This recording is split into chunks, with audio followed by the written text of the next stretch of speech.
Hi everybody, and welcome to Shadows over Ravenloft, actually. Yes, wrong one. Our little Ravenloft campaign takes place in Ravenloft. Analysis before we begin, though. Again, apologies about last night's Beneath the Tide ending abruptly. My router just turned off and wouldn't turn back on.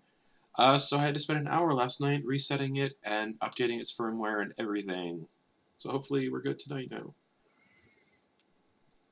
Hi, if you're watching, please check out our Discord because we are currently casting for a show, Hearts of Madness. Looking for 1 slot, but without saying anything, we might need 2 slots filled, unfortunately. But worry about that when it comes to that. So yeah, check it out. Drop an application. We currently have 9 applications. And applications close next Wednesday. So if you've applied, hold on tight.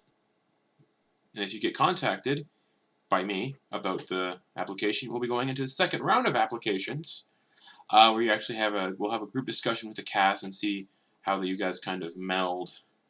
And we want to make sure everybody's comfortable around each other and everyone plays well together, kind of thing.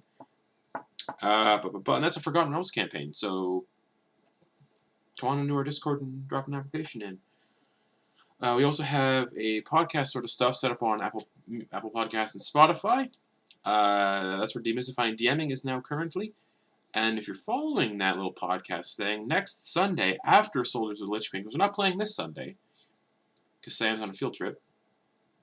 Next Sunday, after Soldiers of the Lich King, Sam and I are going to sit around after the game and record an episode of Demystifying DMing for the first Dungeon Master interview, which is me. So, if you want to see what tick goes on in my brain, come on out. Well, or listen to it when it comes out, I mean. It's going to be a lot of fun. And that's it for announcements. So, without further ado, it is time to do a little recap and kind of get back into the groove of where we are with this little campaign here. So, you guys dealt with some stuff. You proceeded further in through the Chapel of the Night after dealing with the sentient pool of blood, it seemed. You guys basically proceeded forward after that, and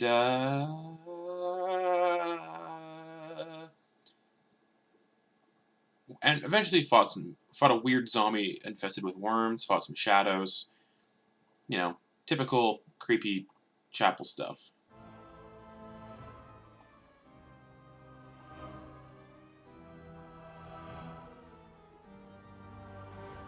Oh my god, my headphones are dying. There we go. Creepy chapel stuff. And, you guys descended a ladder, which disappeared. And we're in a room full of shadows. Darkness. Not able to see beyond the darkness. And a little tiefling child was calling out to Ophelia. She followed said child, against the better judgment of her party members, Bernard, mostly. She ran after the child and was, well, killed by a shadowy breath that came out of nowhere, and she dropped dead.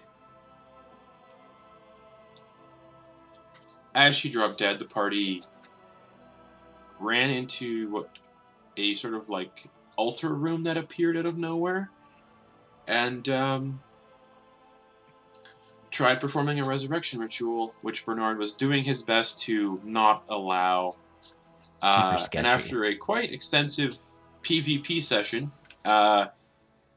Ophelia was resurrected by the party spilling their own blood on the altar. With Ophelia's resurrection, the party took a long rest, I believe. Or short rest. I think it was long rest. And they explored the altar room. And using the Wand of Secrets, deduced that there was a hidden doorway underneath the altar. And after pushing the altar away, they found a sort of illusionary wall that had a door, a set of stairs down. The party made their way down the set of stairs, and it was a very narrow corridor. Nesla in the lead, Una, and the guide that the party had, Sir Edward Poppington, with Ophelia and Bernard following suit. Nesla stepped on a pressure plate, which activated a trap in which a massive blade-like wall descended from the ceiling, bisecting Mr. Edward Poppington in two pieces, killing him, and splitting the party up. And now the party are split up. And as they were split up, two doors opened up on the walls, and each tunnel that the party has to go down now is going to be driving them further away from the others.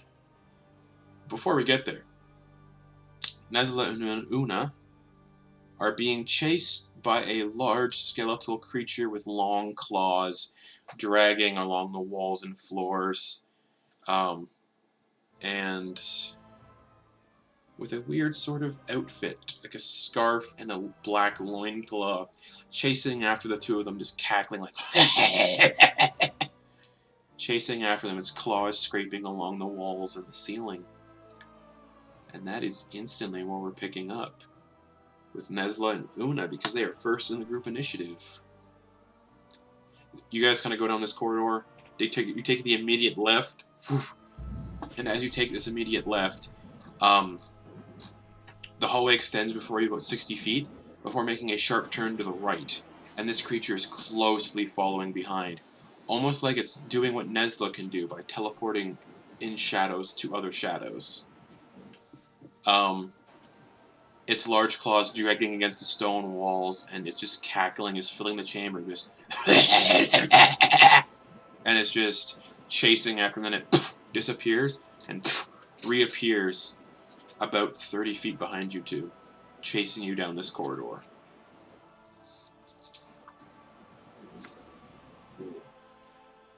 Okay.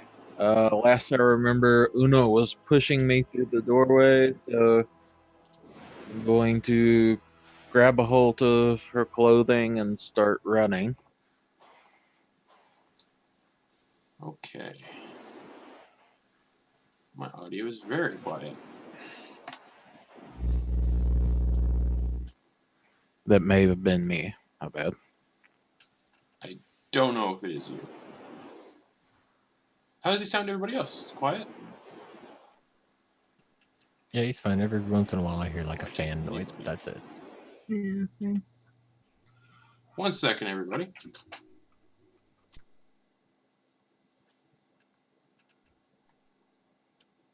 There we go. Okay. Okay. Yeah. Like I was saying, I'm going to grab a hold of her clothing and start running. Okay. You start running then. And the two of you are running. Okay. She will probably...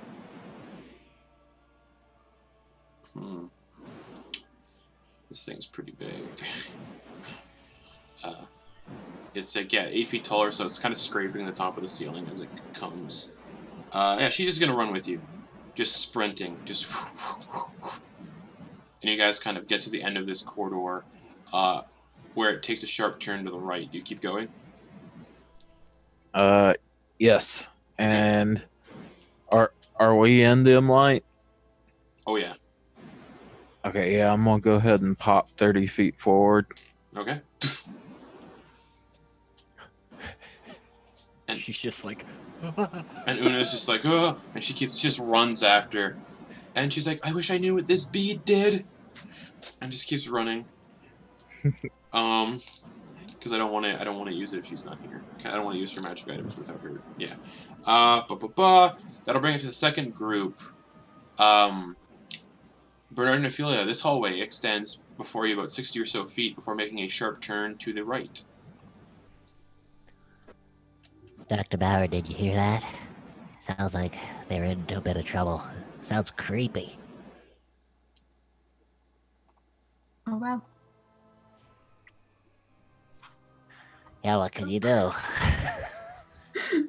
We can't do anything. Nope. Alright, I suppose we should get a move on. And they'll just say, turn the corner. Alright, you turn the corner, and I feel like I should mention, sorry, that Bernard is leading the way with, like, dangling his hand behind him, just so that occasionally, like, gets the, make sure that Dr. Bauer is still behind him. Okay. Like, just hold leaving his a hand. feeler out. And he's going to proceed forward slowly and investigate as he's going through, just to make sure that he doesn't hit any traps or anything. Okay. You can easily do that. And as you're going forward, it kind of comes to this open kind of chamber. Mm-hmm. And in the open chamber, it's about 40 feet wide, 20 feet tall. The other end of this chamber is a single door. There's nothing else in this chamber. But as soon as you kind of like come around the corner, you almost feel like the chamber is sensing your presence. And you hear a ka-gunk, ka-gunk, ka-gunk, ka-gunk, ka-gunk, ka-gunk all along the walls. I don't like that. And you watch as 6 pendulum blades just start swinging the entire length of this chamber, or the width of this chamber. Just That's a big nope for me. Hmm. And there's a door at the other end. yeah, through the pendulum blades. Is it open? Nope. Does it look like it has a lock? There is no lock, but there is a little knob. There's a knob? Yep. Okay. All right. I guess we'll have to try this thing out. He like flips the cape and grabs a tail end of it and then wraps it around Dr. Bauer and poof, pops to the other side of the room Dimension with door? the dimension door, casting dimension door with the cape of the Montebank. It works. You get to the other door, and there is a pendulum blade coming swinging at you guys. Oh boy. So dexterity saves from both of you. Oh, Oh, shit. that's not good for either of us. So I still have that -3. Negative Oh. 3, Is it correct. stacked on- Is that like I'm straight still holding on to -3? her. Thank you for following us, the Porcelain Gamer. Yes. Hi, babe. I'll say Ophelia can make it with advantage because you're kind of holding on to her. Okay. But she still has a -3 to those. Yeah. So like, I have a +1 to dex, so it's not -2. It's just -3. It's -3, yeah. -3. Okay. Oh. Hmm. So it just completely ignores everything Yes. that I have. Yes. Right now. All right. Thank you for clarification. Resurrection sickness. Get fun. Gee, bless for that advantage.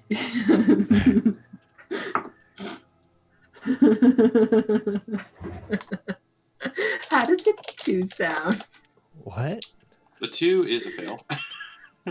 Yeah. I put a 2 and Bernard. a 5. Bernard got a 17. Bernard succeeds, so Bernard ducks. Where you kind of like step out of the way, but the blade kind of snags the cloak a little bit and kind of pops Ophelia around a little bit. And the blade's kind of like just hits her and it grazes her shoulder real good. No. And you take 16 points of slashing damage. This thing it just like digs into your shoulder and then it flies up to the other wall. You guys probably have about 10 seconds before it comes swinging back. Open the door. Wait, less than that, like 6 seconds. Yeah, he goes to open the door. It opens. And as soon as it opens, all the pendulum blades disappear.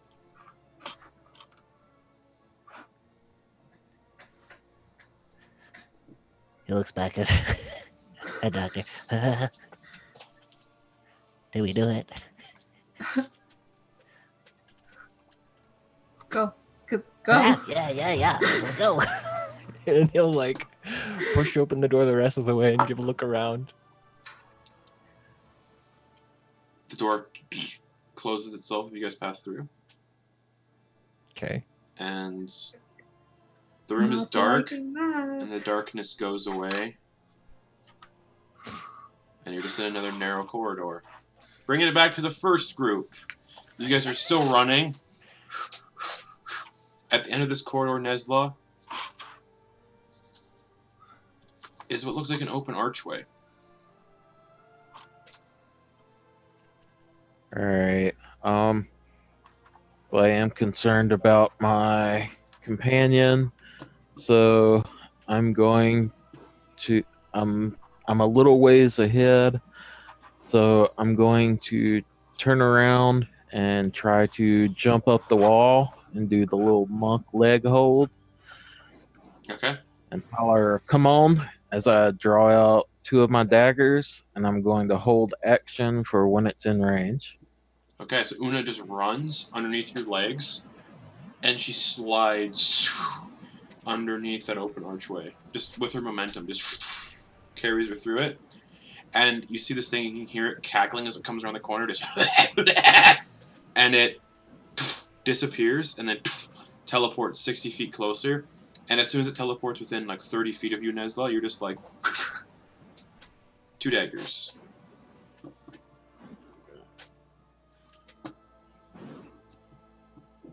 Oh, that sucks. 12. As it appears, it kind of just takes one of its massive clawed hands, just hits the dagger to the side. Alright. And the second one, shit, 12 again. 12 again. Yeah, it just swats both daggers out of the air. If you guys want to see what's picture of what's chasing them, here it is. Posting it in the Zoom chat. Because I have Discord closed right now on my computer. Oh, that's no good. That's a big mouth. It's a big Run, old mouth, buddy. Roo. Run, buddy. Crap. Yeah, so it swats both your daggers out of the air, and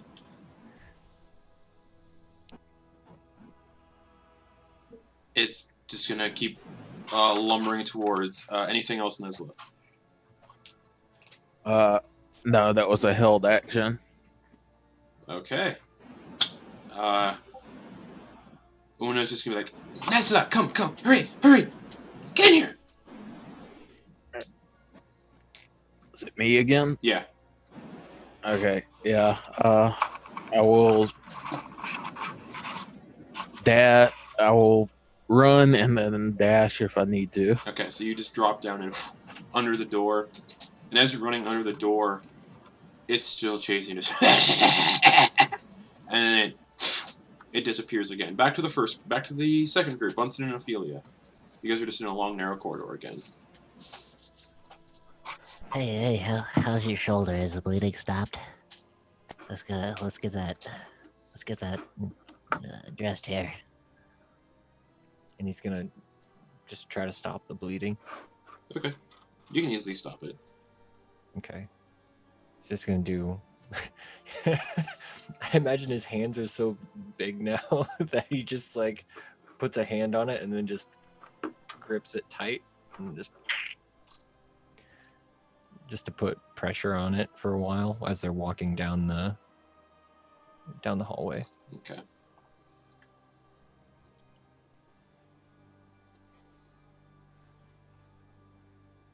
As you're walking, it almost feels like you're walking through water. Like you guys start to get like really sluggish and slow.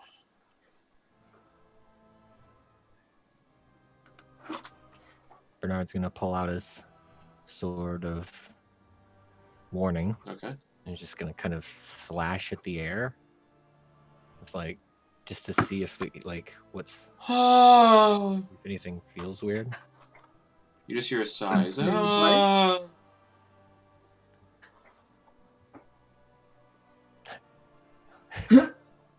He's just gonna look at Ophelia like, Hello? Ah. Bernard.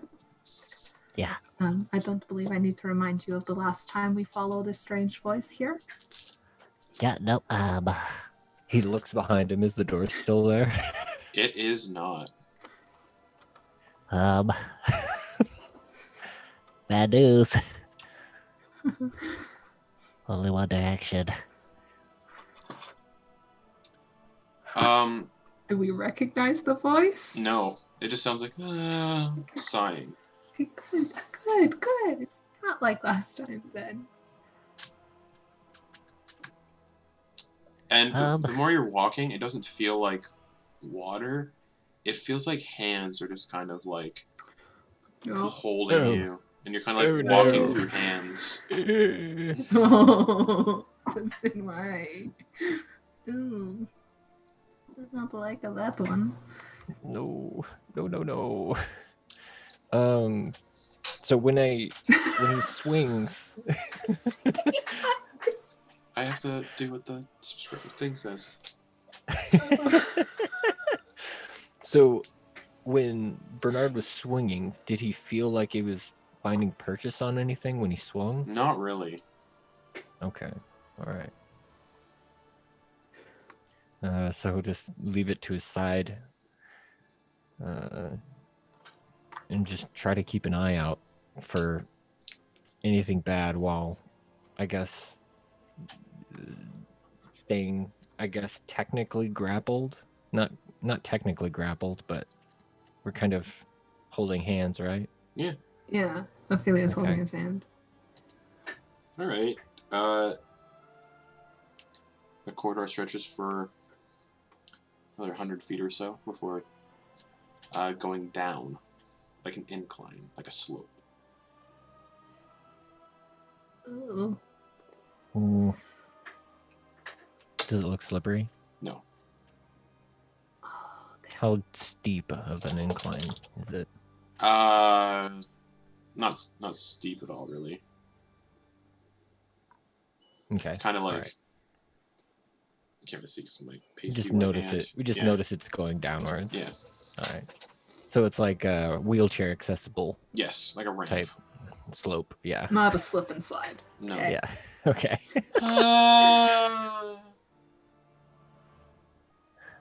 God, I hope we don't find out what's making that noise.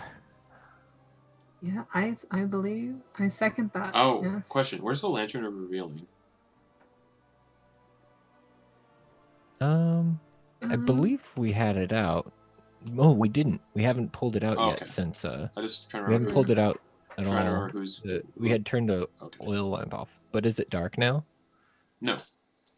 Okay. I'm just trying to remember. Ophelia It's has dim. it. It's dim. Yeah. I'm just trying to Just remember not. what group it's with. Okay, cool. Yeah. Ophelia has it. And Ophelia, you kind of feel like a hand brush through your hair.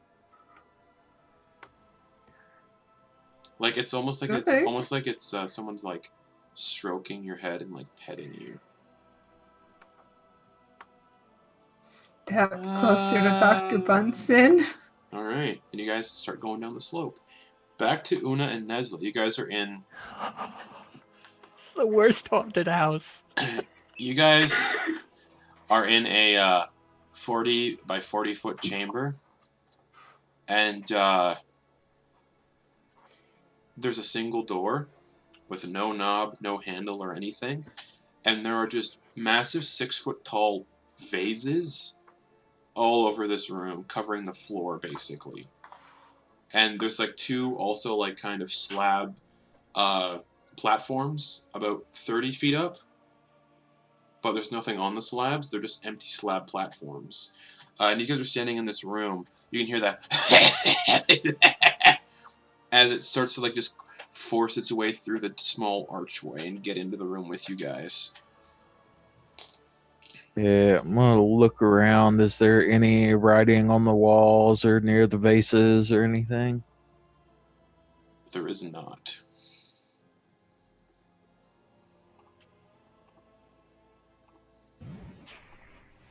Okay, I'm gonna grab one of the vases and throw it at it. Make an improvised weapon attack roll. I am not proficient in that, so that is natural 20. Nice. You grab this vase and you just whiff it at this thing. Takes 1 point of damage because improvised weapon. But as the jar shatters on it, you hear laughter as these weird, like, little shadows kind of come out of the vase and start wrapping around this figure, and the figure screams and disappears.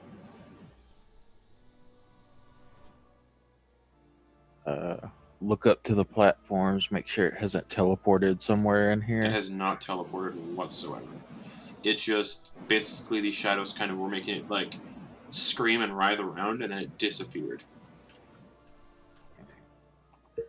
Alright. Did the shadows disappear as well? Yes.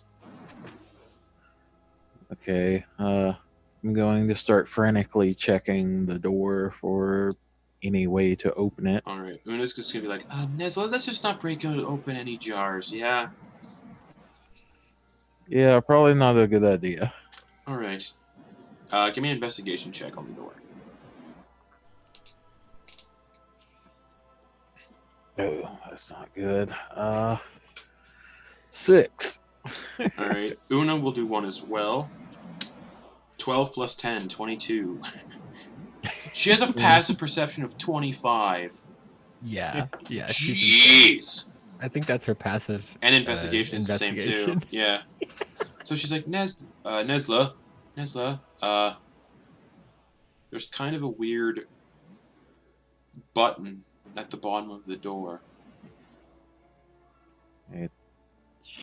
Should we press it? Should check it first? Let's check it first. I can do that. 22. It doesn't appear trapped.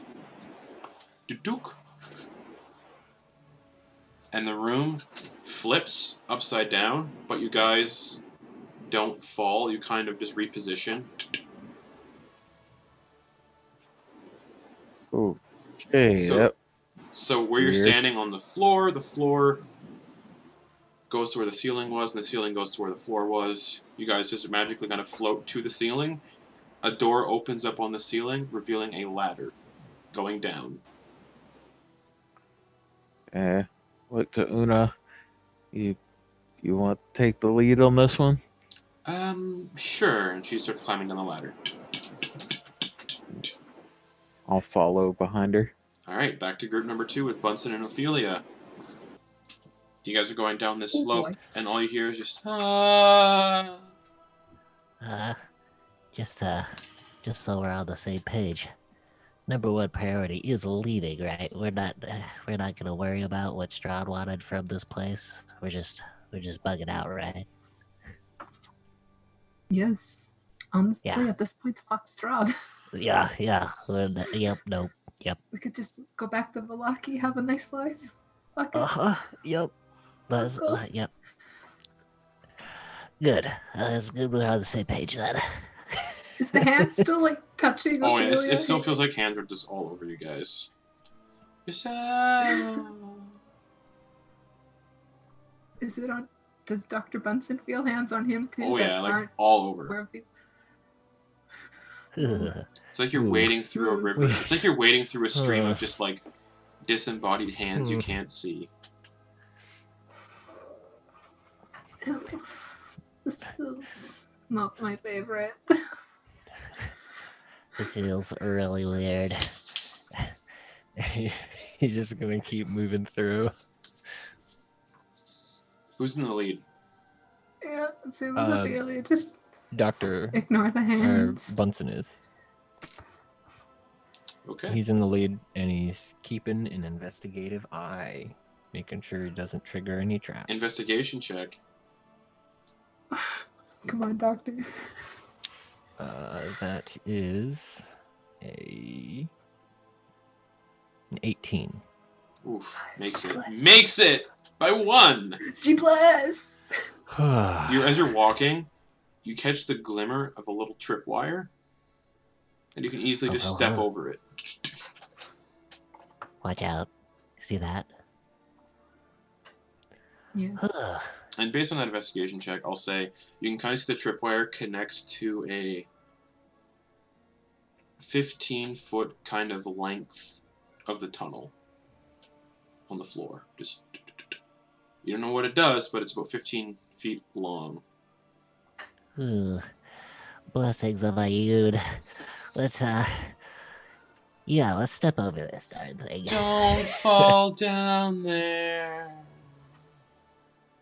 Thanks. And then you kind of just feel like one like stroke your chin, Bernard. Bernard is feeling very conflicted. But he's gonna... See? Yeah. Like, he doesn't quite know how to categorize all of this. So he's just gonna keep moving. Alright. Bunsen's a bean. You eventually get to the bottom of the slope. And there is a door in front of you. The door is 3 feet tall. Normal width, normal dimensions width-wise, but it's only 3 feet tall.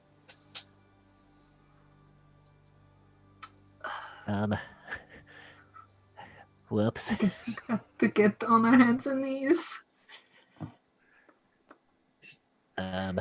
What's the? Does the door have a handle? Is there a hinge? It's Is another, there it's another little doorknob. mechanism? Little knob. Okay.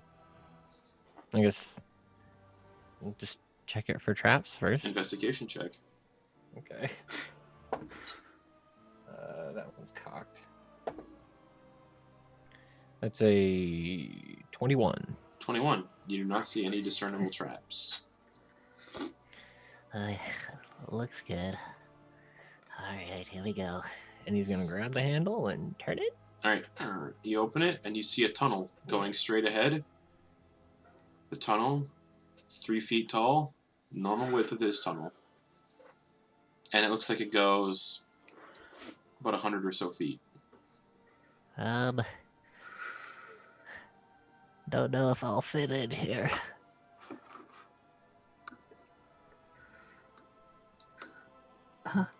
Doctor, you were getting your ass in that tunnel, and I'm not leaving you behind. It feels like... Alright, maybe you should go in front, though, in case I get stuck. I don't want you to be stuck, too. Ophelia, you kind of feel like a hand kind of like run along the back of your neck.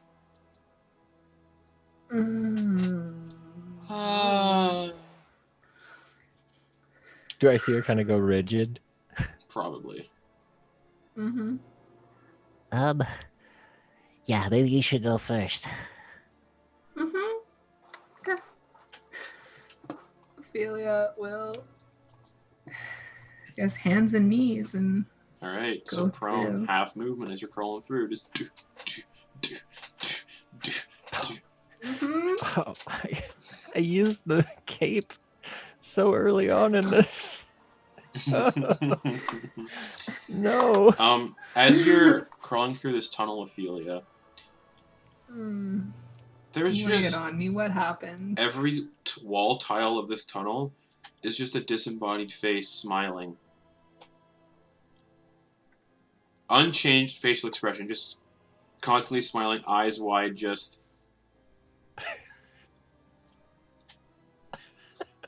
Cool.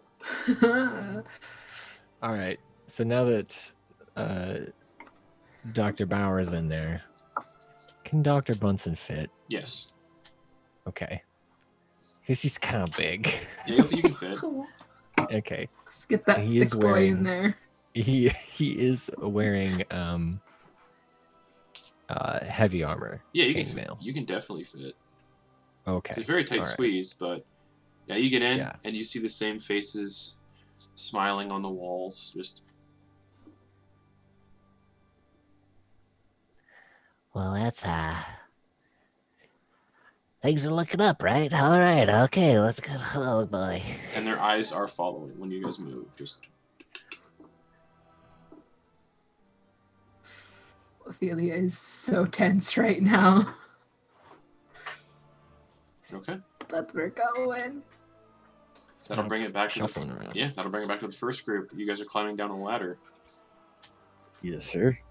You look down, and for some reason, this ladder is just in a black void space. Nothing around it, just black void as far as the eye can see in either direction. You may have only like climbed down maybe 10 feet, but looking up, black void space everywhere. Okay, consecutive actions if I can. Sure. I'm going to like teleport out and then try to look around and teleport back. So you're teleporting off the ladder.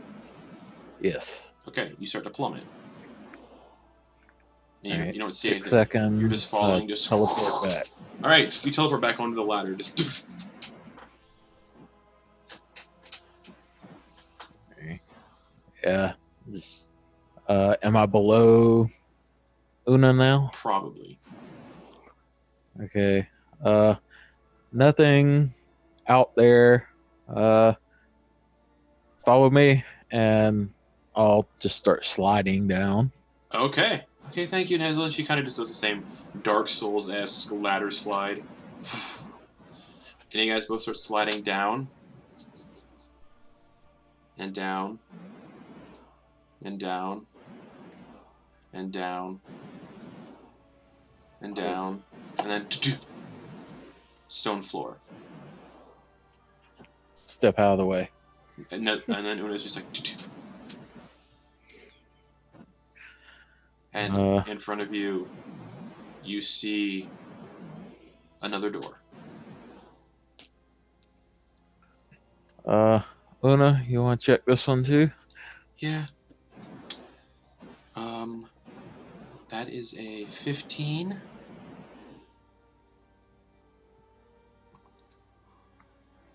I don't see anything.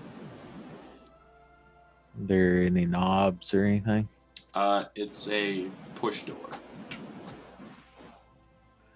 Yeah.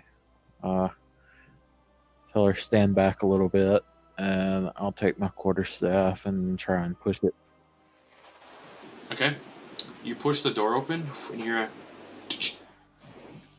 like a wire snap, and a hole opens up 20 feet around the door, and you both just need to make dex saves. 23 for Una. She kind of just like, as the floor falls, she can hear the mechanisms like. She does a backflip and lands on a place of stone that has not collapsed. Nesla, dex save. 9, 13. Nesla just falls into a chute and starts sliding down. Una's gonna be like, "Ah, oh, damn it!" and she just jumps in down the chute, and you both start down this stone slide, picking up momentum, just. And then, after about I'm a minute, I'm gonna dig my claws in and try to slow us down. Give me dex save. Just actually, you're trying to slow yourself down. Strength, because you're trying to like put all your strength into the to stop your momentum. Yeah, 22. Oh yeah, just one of your claws kind of bends back and breaks off. Ow! And a little bit of blood because you're tabaxi, so that's kind of like the knuckle too. So a little bit of the blood just kind of goes.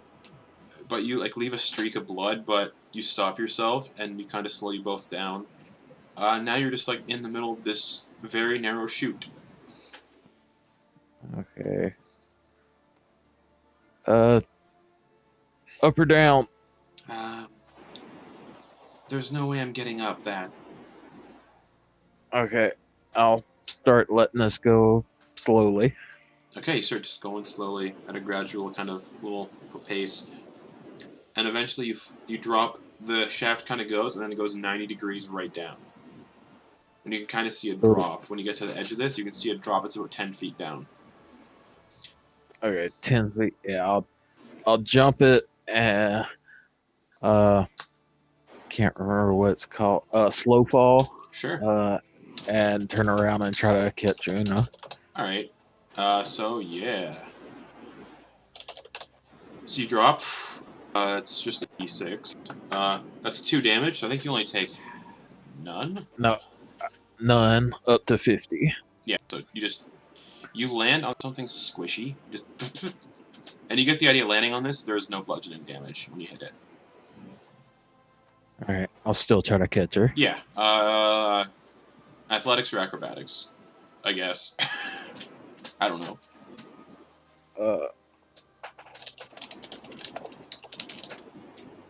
Either way, that's let's see, 15. It's at least 20. It's either 20 or 24. Yeah, you catch her just in your arms. Oh, thank you. Right. Thank you, Nesla. Set her down and take a look around.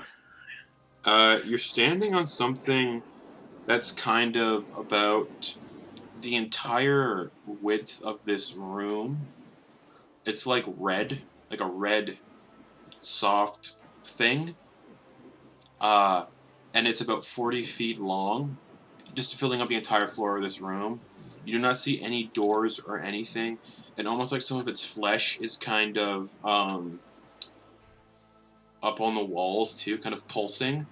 But nearby, up on the wall, about 10 feet up, you see a 3-foot tall tunnel. And at that, Ophelia and Bernard, you guys are pushing along and you can kind of see a light at the end of this tunnel.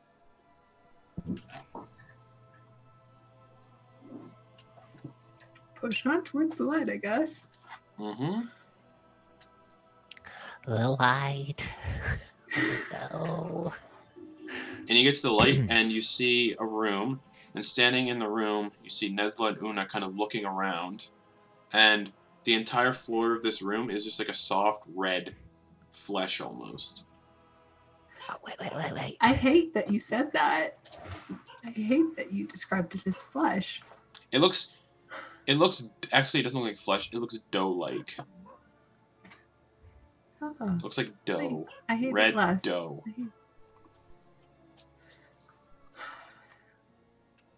Seeing them, I feel this. I'm like, oh, good. You guys did not die. And then get out of the tunnel. Wait, what? Stand up and help the doctor out. Are you telling me they're here? Dang it. Alright, hey guys. What took you guys so long? And you guys drop the 10 feet and you land softly, no damage. Okay.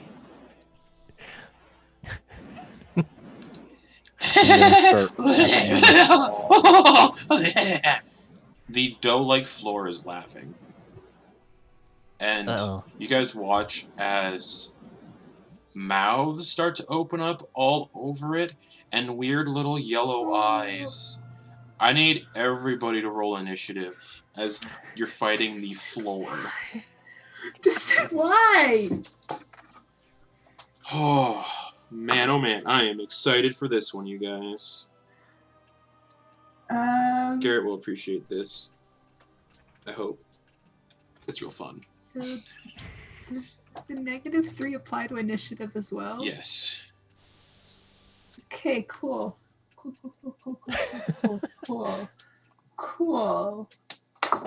Oof. Ooh, I get advantage. I almost forgot. Okay. Una got a 7. Okay. With a +5, she's she not going last. with a +5, she got a 7. All right, Nesla, what'd you get? 22. Nice. Ophelia. -1. Okay. Bernard. 14. 14. All right. The entire floor of this 40-foot wide room is just red dough with eyes and mouths all over. And it is all considered difficult terrain. And Nesla, as you start your turn in this sort of weird dough-like ground, it kind of feels like the ground is trying to consume you almost.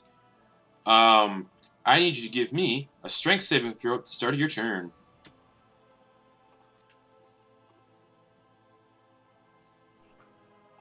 13. 13 succeeds. Your speed is not reduced till 0. Okay. But still halved for difficult. Yes. Hey, how big is this room? 40 feet. 40 by 40. Okay, are there any platforms? Just the 3-foot tall tunnel that you came out of. Well, that they came out of, and then the kind of up in that little chute you guys fell down. But you cannot see the ledge that you dropped from, so you would not be able to teleport up there and grab onto the ledge. Okay. In that case, I'm going to. There's mouths and eyes. All over this dough-like floor, yeah. Okay, I'm gonna take my quarterstaff and jam it into one of the eyes. Make an attack roll.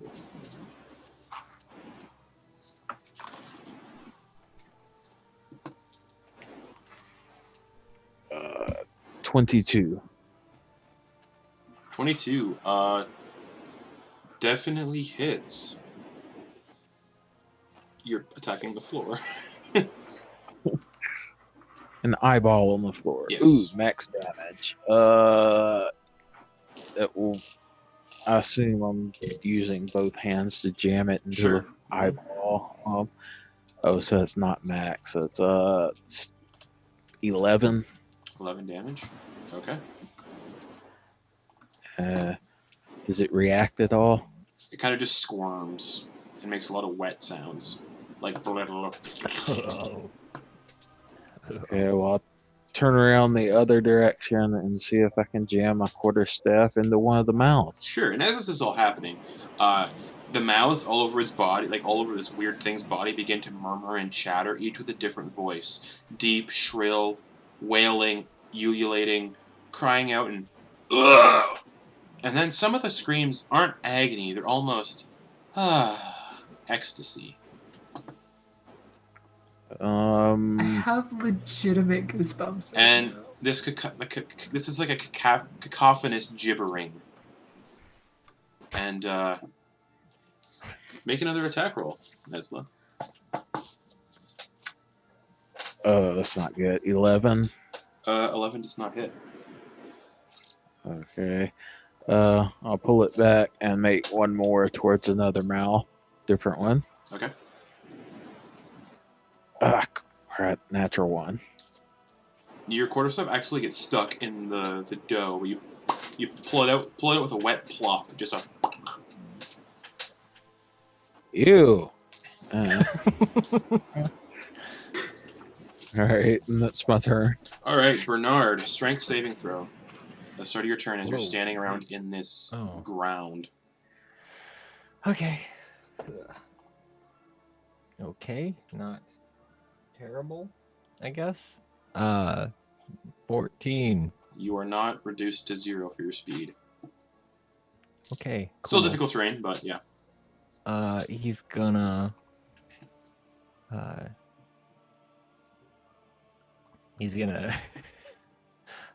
Forgive me. and he's gonna grab Ophelia and toss her up at the wall. Like back in the tunnel. No, just up onto the wall. Because she's got the spider Slippers of climbing spider slippers. climbing. All right. Sure. Make a strength check to throw her. Okay. Oh, that is strength check. That is a 22. Yeah, you throw her up at the wall, and her boots just kind of. Or slippers kind of stick to the wall. All right, cool. And I imagine that used up my action. Yes. Okay, excellent. And then for his bonus action, He's gonna say, Haug. and you see the rune on his gauntlet. Light comes out of it, and you see a kind of shimmering aura around his body. Okay. And he gains resistance to bludgeoning, piercing, and slashing. Nice. Okay. Anything else? All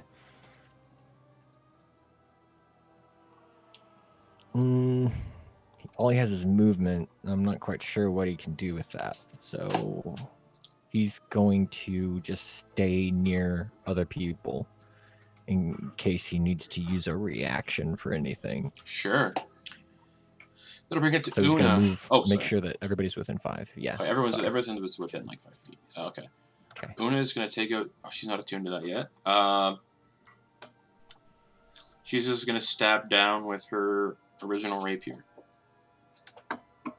3 plus 9, 10, 11, 12. 12 plus. Wait. Yeah, 12 to hit. Which just hits. And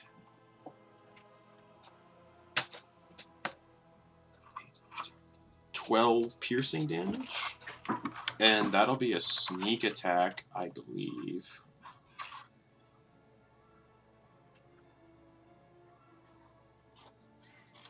Oh yeah, definitely. Sneak attack is going to be all around for this because everyone's standing on top of it. So...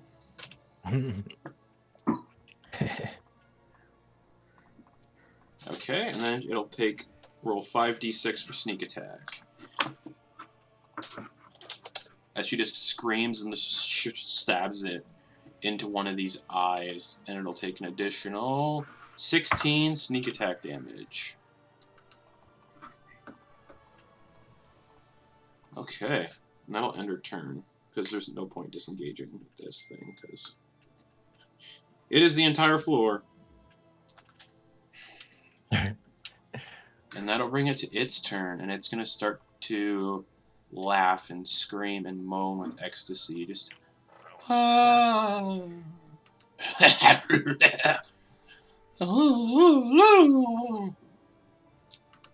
it is... so confused. And it is going to make a bite attack against Nesla for a 19 to hit. Yes, that hits. Alrighty. 4, 5.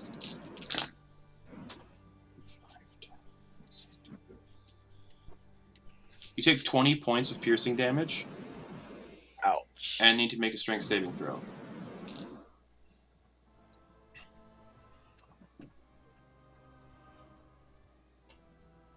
16. 16 succeeds. You are not pulled prone.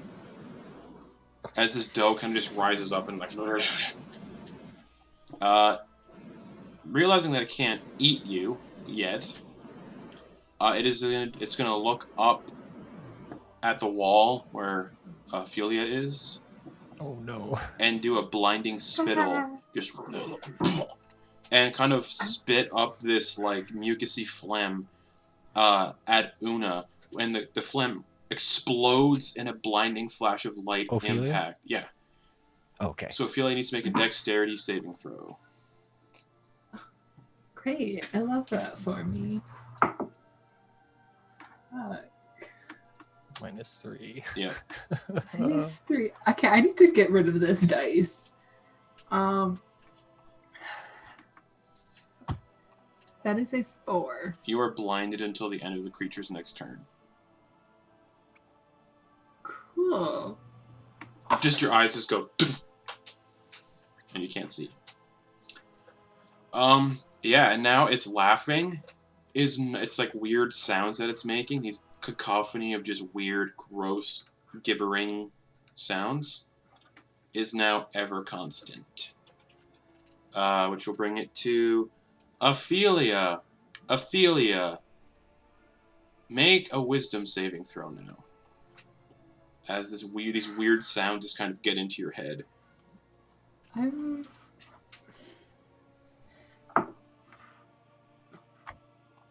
No. No. 0. 0. You can't take reactions until the start of your next turn. And roll me a d8. As you just... This sound is just maddening. It's confusing. You don't know what to do. 8. 8.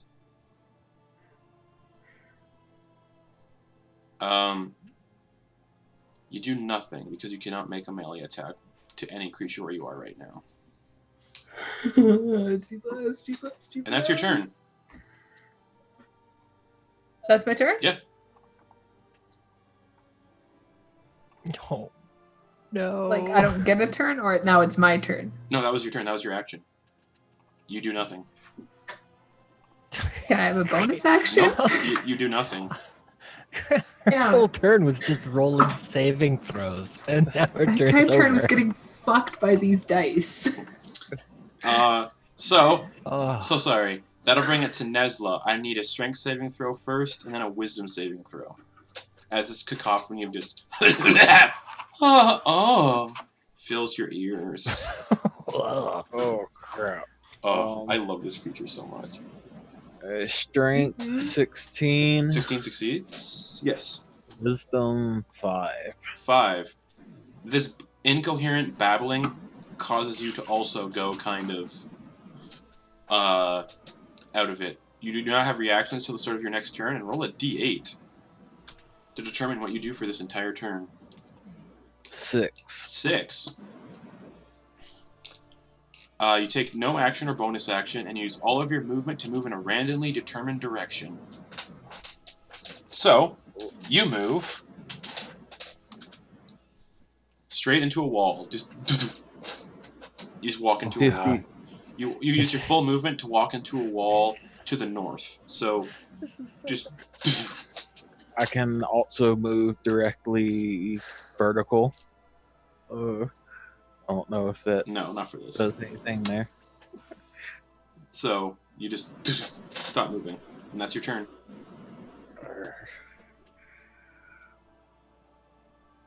Alright, y'all see Nesla just run into a wall.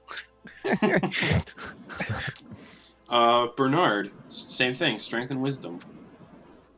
Oh, both. Yeah. Okay. Neat. Okay, I'll roll strength first. Saving throw? Yes, for both. 19. 19 succeeds. Your speed is not reduced to 0.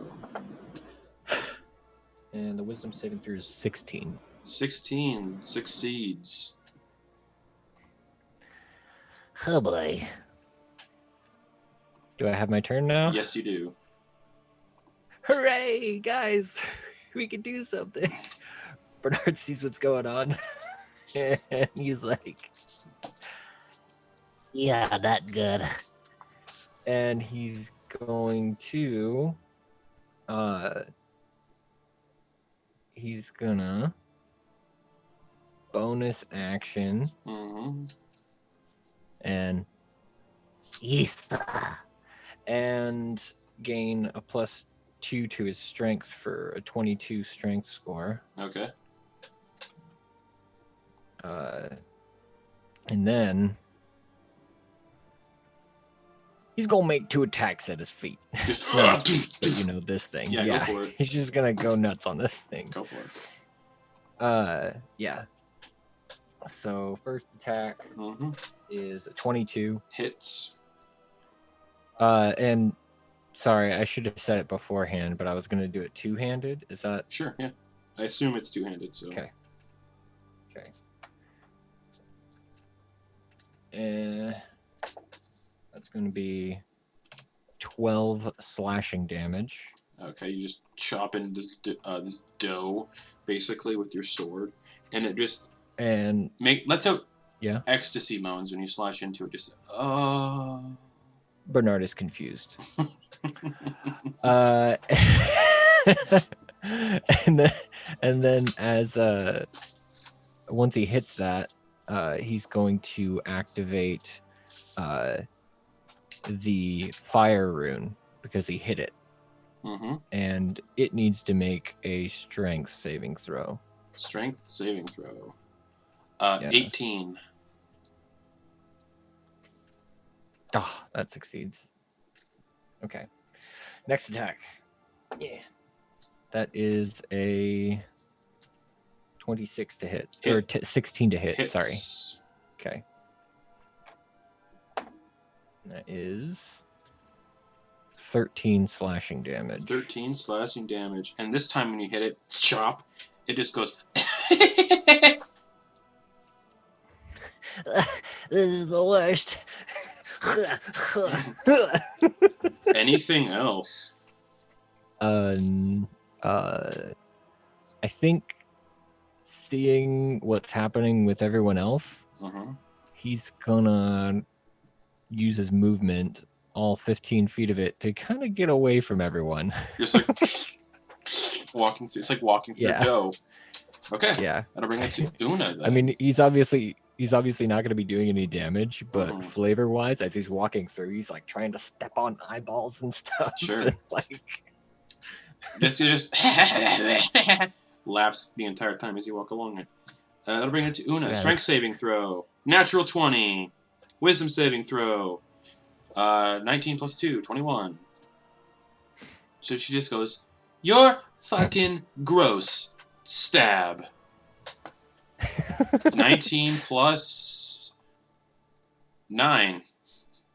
28. That's a 6 plus 5, 11 piercing damage. And then sneak attack. Because everyone's kind of walking around on it, so nice. That's 5d6 of 18 sneak attack damage.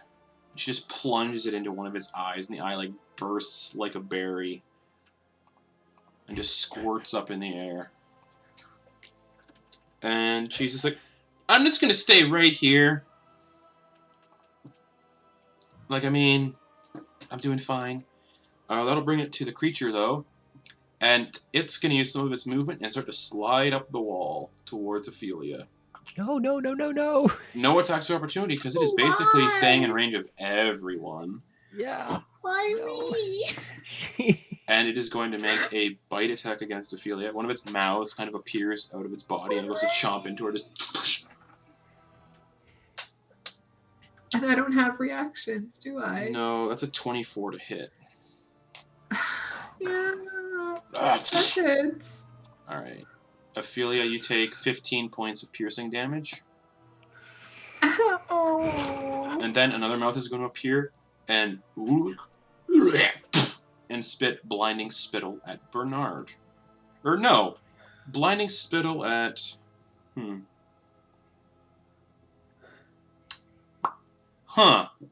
Una. Just hits her in the face. She needs to make a dex save. She is the one that's been doing the mad damage on it.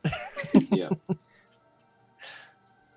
Let me at him. Let me at him. That's a And if you natural 1. Oof, yeah. So Una, there's a flash of bright light around Una. Just Disgusting. what's the radius on that? Cool. Everyone's fine but Una. Una is now blinded until the end of her. No more sneak attack. Until the end of its next turn. So Ophelia is no longer blinded, at least. Oh, bless. And that'll bring it to Ophelia's turn. You are within attacking range of this thing, though. Do I have to make any saves? Oh, the wisdom save, not the aberrant ground, just the wisdom save. Just a wisdom save. Mm-hmm. Succeed, please. It's a 10. All right, D8. I'm gonna get a turn. I'm gonna do some mad damage on this boy. Mm-hmm. Just 5. 5. You take no actions or bonus actions, and use all of your movement to move in a randomly determined direction. So 1 Let me will be at him. 1 will be you keep going up. 2 will be you go to the right because you're on the wall right now, kind of vertically. 3 you go to the left. 4 you go right back down to the floor. Let me at. Let's go. That's a 3. So you just go to the left, which it's forced movement, so there's no attack of opportunity. That's good. You just kind of see her just like her feet just carry her. She's just like not in control of her body, just to all along the wall. And that's full. Let me at him. And that's full movement. You do that. 30 feet. Yeah, Oh, so so 30 that feet means just out of attack range. It's not difficult. So that means she's kind of where I am then, right? Well, she's running along the wall. Oh, she went 30 feet. That's right. So she is like double Yeah. from the direction I went. Nice. Okay. So And- Sorry, go. I'm just like, Doctor, where are you going? All right, that'll bring it to Nesla. Strength and wisdom save, please. Alrighty. oh, Okay, I got good rolls that time. Strength save is 24, All right, you still have your full speed. and wisdom save is dirty 20. And you have your turn. Okay. Can I get? Is there anywhere in here that is within 20 feet of everyone? Sort of, yeah. Okay, I am going to shadow step to that area. Sure. So that's pretty much within 5 feet of Bernard. Bernard, correct. Okay, and then I am going to holler out, stay close as I drop 2 key points and cast silence.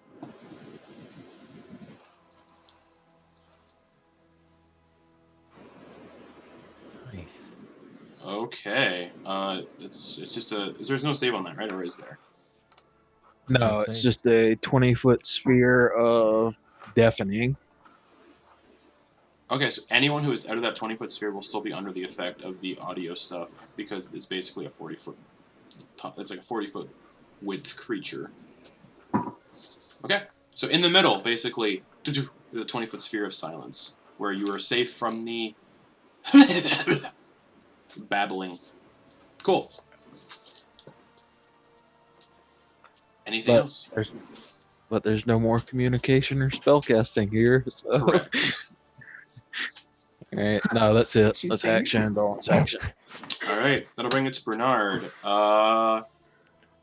Strength save.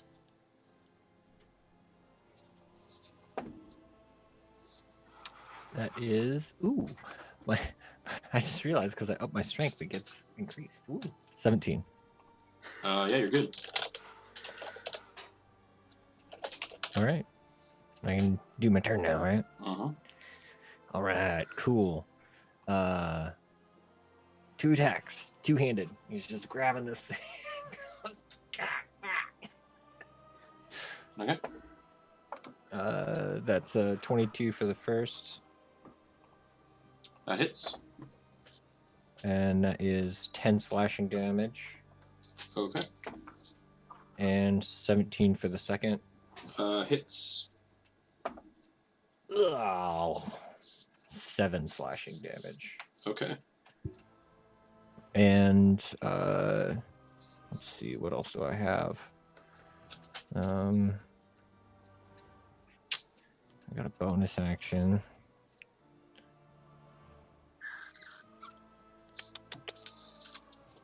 Nope, not gonna do it. Okay. All right, that'll bring That's it to Una. She's just gonna stab. But she is blinded, so the attack is with disadvantage. Roll 2 2s anyway. So 2 plus 9, 11, just misses. So she slips on a little patch of goo and sing. It's like, ah! And then bonus action.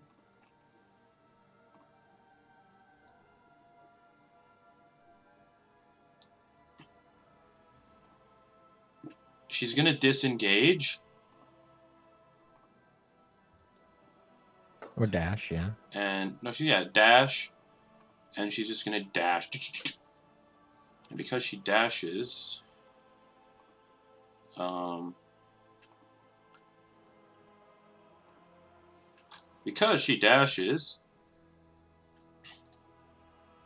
using her cunning action, she can do bolts from the grave.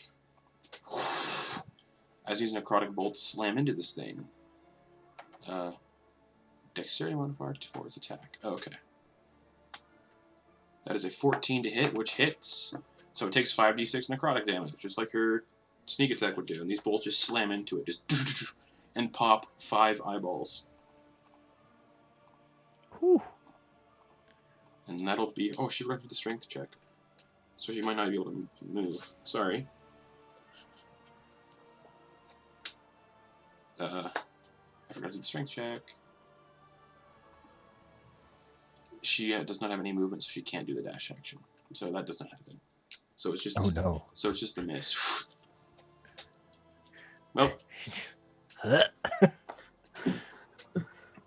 bonus action, then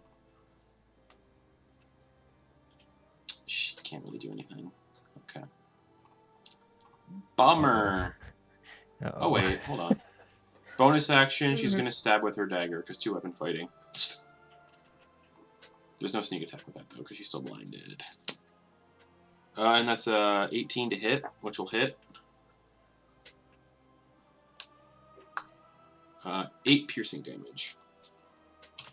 She's like, she slips, and as she's slipping, she jams the dagger in for support. And basically steadies herself. She has, and that reduces 0 movement. The thing is now like coughing up pus and blood. But that will bring it to its turn. And it's going to make a bite attack against Nesla. It knows that Bernard is resistant to its damage. Come on. That is a Come at me, bro. dirty 20 to hit. That hits. Alright, you take 22 points of piercing damage. And needs to make a Constitution saving throw for concentration on silence. 12. Which I believe succeeds with a 22, yeah. So silence is still up. So instead it's going to do a blinding spittle. How much was that damage again? 22. And it's going to do a blinding spittle straight up. And since everyone was basically, well, not everyone's within 5 feet, but Una, Bernard, and Nesla are within 5 feet of each other, roughly. I thought you said Una was grappled back where she was. That's where we correct. So started. it's only Nesla and Bernard. Cool. So the blinding spittle, both of you need to make dex saves to avoid being blinded. You can do it, Doctor. Nope. That's a 6. Bernard is blinded until the end of the creature's next turn. Una Una is no longer blinded, though. 21. You're not blinded, but Bernard is. And that'll bring it to Ophelia. Ophelia, you are not in the silent sphere. So, wisdom only. Okay. Come on.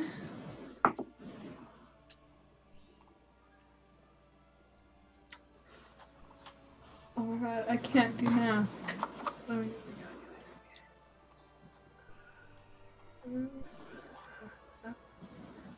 8. 8. As this thing just cackles. Roll a d8. I'm gonna get a turn, you guys. Like, just... 8. 8. I'm gonna get a turn. Like, You do nothing, because you cannot make an attack. A melee attack. Nothing is within range of a melee attack, so you kind of just end your turn right there. Oh no.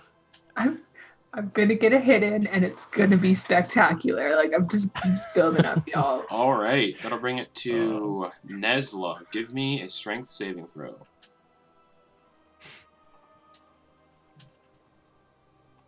$16. Your speed is not reduced. Alright. I'm going to claw at this thing's eyes. Make an attack roll.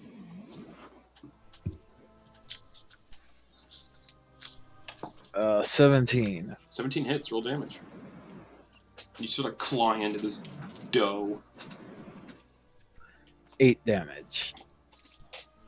Nice. You claw out some good chunks of red dough. Alright. And it Wanna do laughs again? and moans in ecstasy as you claw away at it. Oh. We'll do You it put those again. words back in your mouth. Oh, Please. no. What'd you get? 11. 11 just misses. So as you're clawing into it, the dough kind of just like gets like gunked up in your like paws and claws, and you just can't actually get a good purchase on it. So you're just like, yeah. Anything else? Yes, bonus action. I know this thing's been hurting me. So key point for patient defense. Okay. Anything else, or is that your turn? That's it. Bernard, strength saving throw.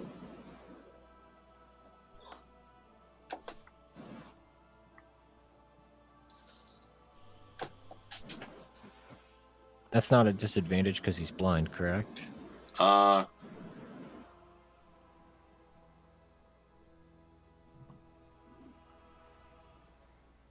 Nope. Any ability checks require sight automatically fail. Strength saving throw 21. 21. That succeeds. 2 attacks. He says to no one because it's silence. With disadvantage. And disadvantage. Yep. Yeah. So the first attack is a natural 20 and a 14. Bummer. 14 hits. Yeah.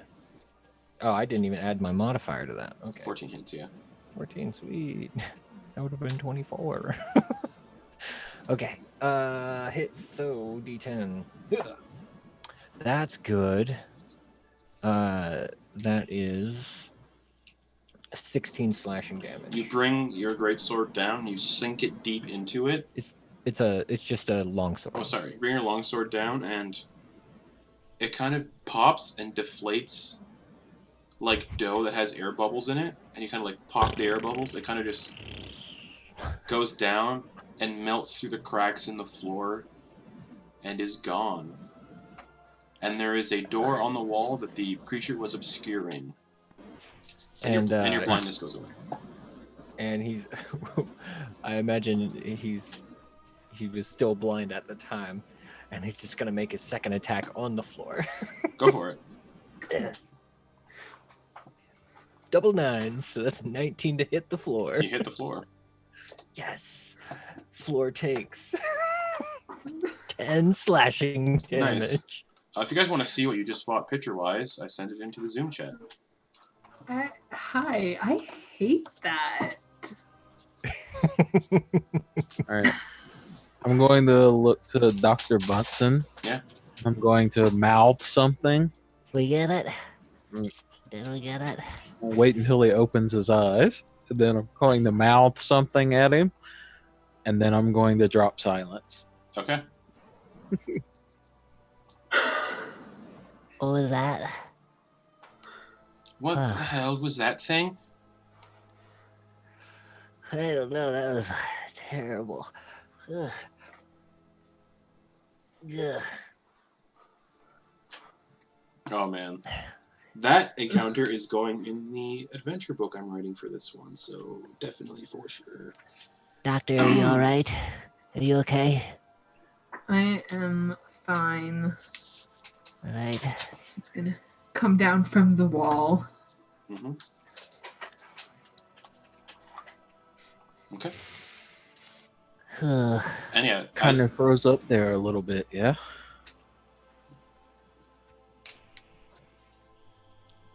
What did he say? So it kind of froze up there a little bit, yeah?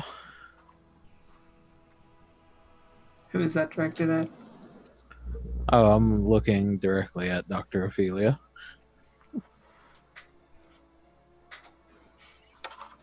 I figured I would let you guys have all the glory this time. Thanks, Doctor. Sometimes you just gotta keep it warm. Get a bit of exercise in. See, she knows. Mm-hmm. Oh, man. I'm a little tired from dying. I just figured I'd let you handle it. As the room-size gibbering mouther melts into the floor, there is a door that its entire body was obscuring on the north wall. That said, I think before we move on, we should probably get some people patched up. I'm fine. Nesla's not looking too good. And Dr. Bauer is also not looking too great either. I believe we have health potions? Oh, no, we don't. So maybe we can spare a bit of time and get you guys patched up. Alright. Alright, Una is no longer blinded. So, are we resting then? Yeah, maybe just an hour or something. But we definitely gotta tend to some wounds. Alright, Una kind of just like leans up against a wall and just slides down and sits down. I'd like to look around the room before I sit down. All right. Investigation check or perception. Everyone, however you're like planning on looking through the room.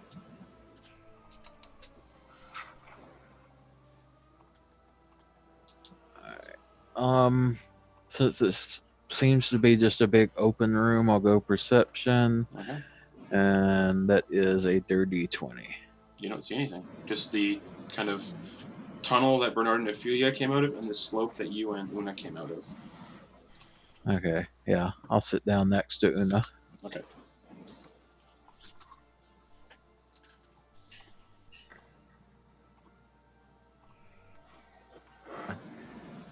Bernard's gonna go over to Ophelia and just start like making sure that, because she took damage again during this last battle, correct?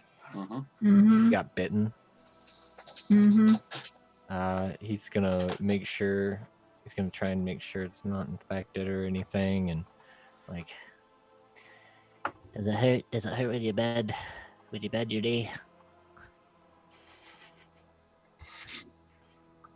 Yes, it does.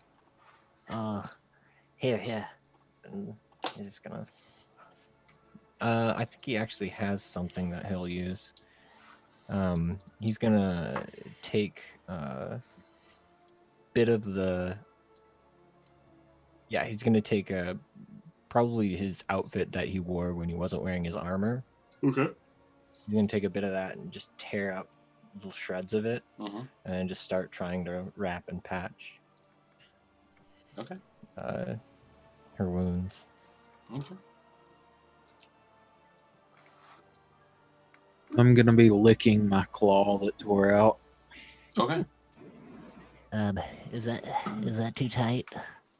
Una is going to use this No. rest to attune to the flame tongue rapier. It's fine, Doctor. All right, good. Whew. Mm. That was a weird one. So gross. I am beginning to sense a theme here.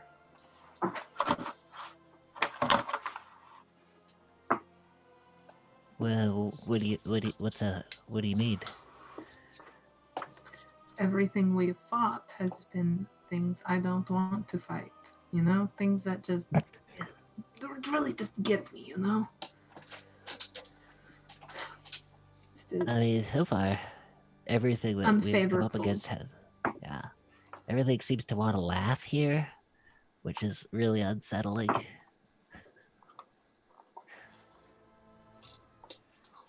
Mm-hmm. And I'll look up from licking my wounds. And Dr. Bernard, have you ever heard the expression that pain can be pleasure? Actually, no, I haven't. Pain hurts. Perhaps I could educate you when we get back to Harmonia. Is that a threat? Are you straight up threatening me right now? Oh, I'm offering you pleasure. Bernard is freaking clueless about all of this. Doctor, it's fine. I don't understand. Let's Doctor, go. What ignore is him. he talking about? He just gives him a side eye. It's like, Perhaps Ophelia can explain it better. And as you guys are having this rest, the door that you can see creaks open.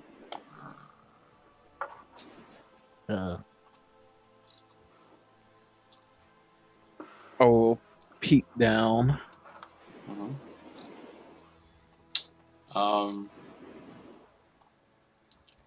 You don't see anything right away. No stairs, no ladder. Or you said it was a door, Yeah, not the in door floor. opened, Okay. and you just see a corridor. This corridor is also narrow, 5 feet wide. But back to the 8-foot tall corridor. It's not a 3-foot tall corridor. Ah, plus. I think this is our way out. Yeah, it looks like it. I mean, it's the one door in the darn room. Oh, we also have those two, and I point up to where we came in. Believe me, you guys do not want to go through what Doctor and I went through. Oh yeah, it was bad. A lot of hands just grabbing at you. It felt like hands. We didn't see anything, but it was gross. It was really unsettling. Unfavorable is beginning to be the theme of everything here, as I've said before. But you didn't have a teleporting zombie with claws. Chicky. Honestly, I would have rather had that than the hands and the faces. Honestly, I would have rather had the zombie. Ugh. Well, we should probably get going. We gotta get out of here. Sooner the better, but I just wanted to make sure everybody was patched up. Because that got a little hairy. Well, then let's get going. Short Lead the rest. way, Una. Yeah, short rest. If you have anything that needs attuning to, you would be able to do it now. So Una attunes to the flame tongue rapier. Woo. Nice. Oh, that sucked. Damn. How's Nesla's hand looking after this rest? It's like the claw that broke off. Yeah, there's just one claw missing. It doesn't This one claw. really heal itself, but it's been like bandaged. Mm.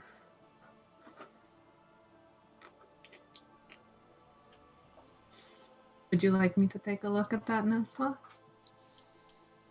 Kind of pull it away to the other side of me, no, and start licking it again.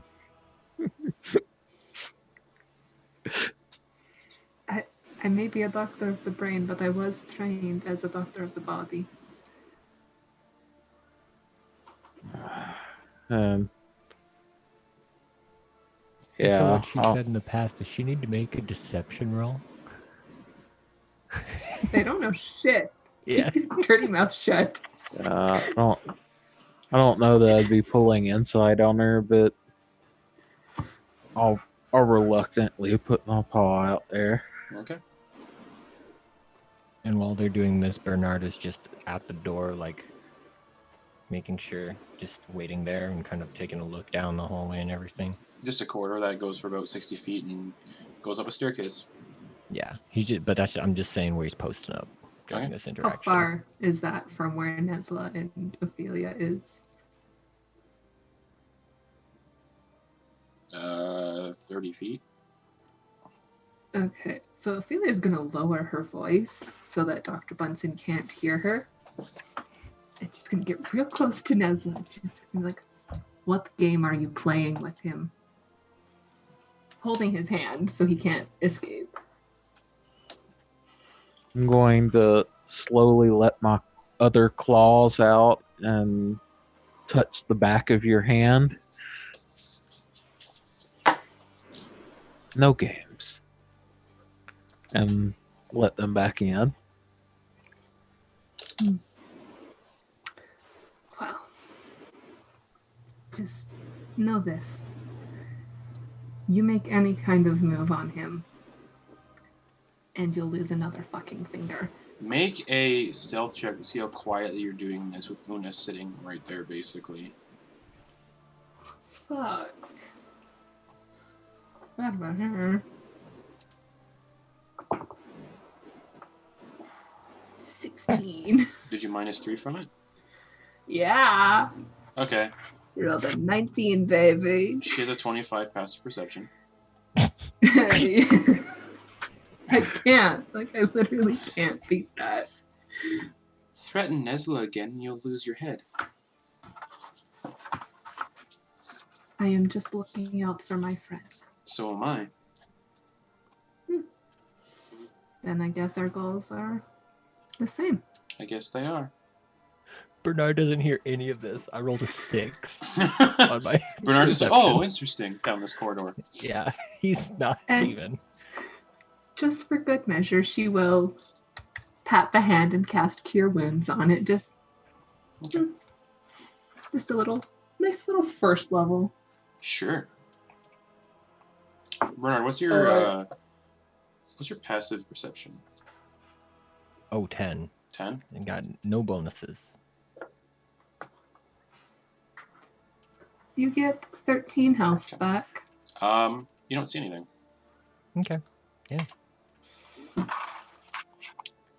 And she's gonna smile and just go back to the other doctor. I imagine at some point Bernard's glasses went askew, and so he just can't see as well as usual. It's like hasn't realized it yet. Ophelia will go back over and just kind of pop them back up. And then just, there you go, doctor. Oh. Yeah, thanks, sorry. Happens Couldn't to see the best anything. of us. Oh, thanks. So, what happened? You take care of Nesla? Yes. Alright, cool. I suppose we can't be too overt with our, I guess, negative feelings for him, so it's probably good you're playing the Peacekeeper. Mm-hmm. Peacekeeper, yes, that is what I did. Alright, guys, I suppose we should get a move on. Yeah. Una, would you like to take the lead this time? Sure. I am the perceptive one of the bunch. So, marching order. That you are. Una, who's behind Una? Nesla, I assume. Nesla. Who's behind Yeah. Nesla? There is no more Mr. Ophelia. Poppington. Yeah. Ophelia. That guy went out bad. And then Bernard. But An glorious at the same extravagant time. death for an extravagant guy. Yeah. Go big or go home. All right. And as we walk down this corridor, every few feet, I'm just going to have my tail flap across Dr. Ophelia.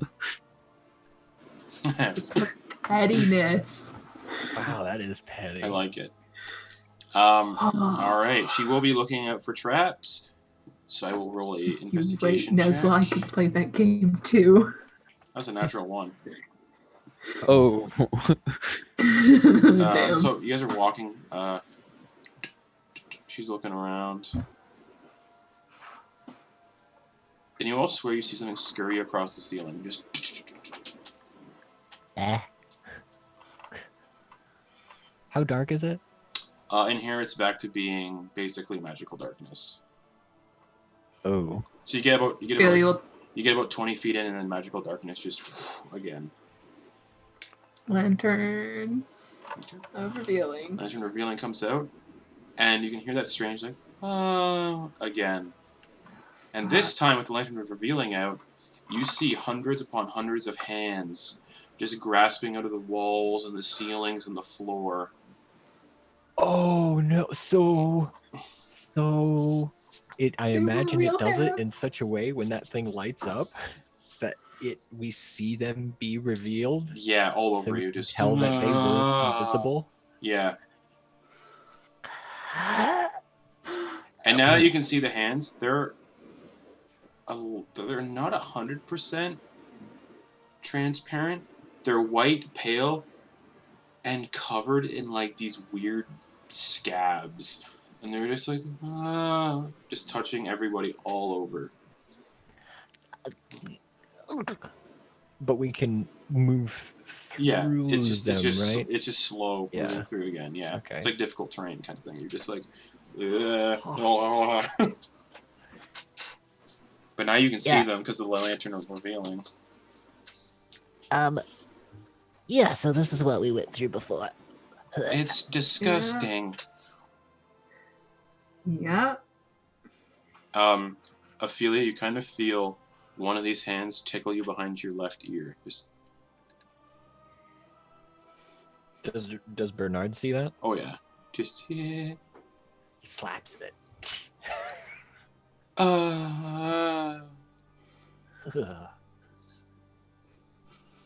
And then eventually you guys get to the staircase that goes up. Ophelia's so fucking tense right now. Okay.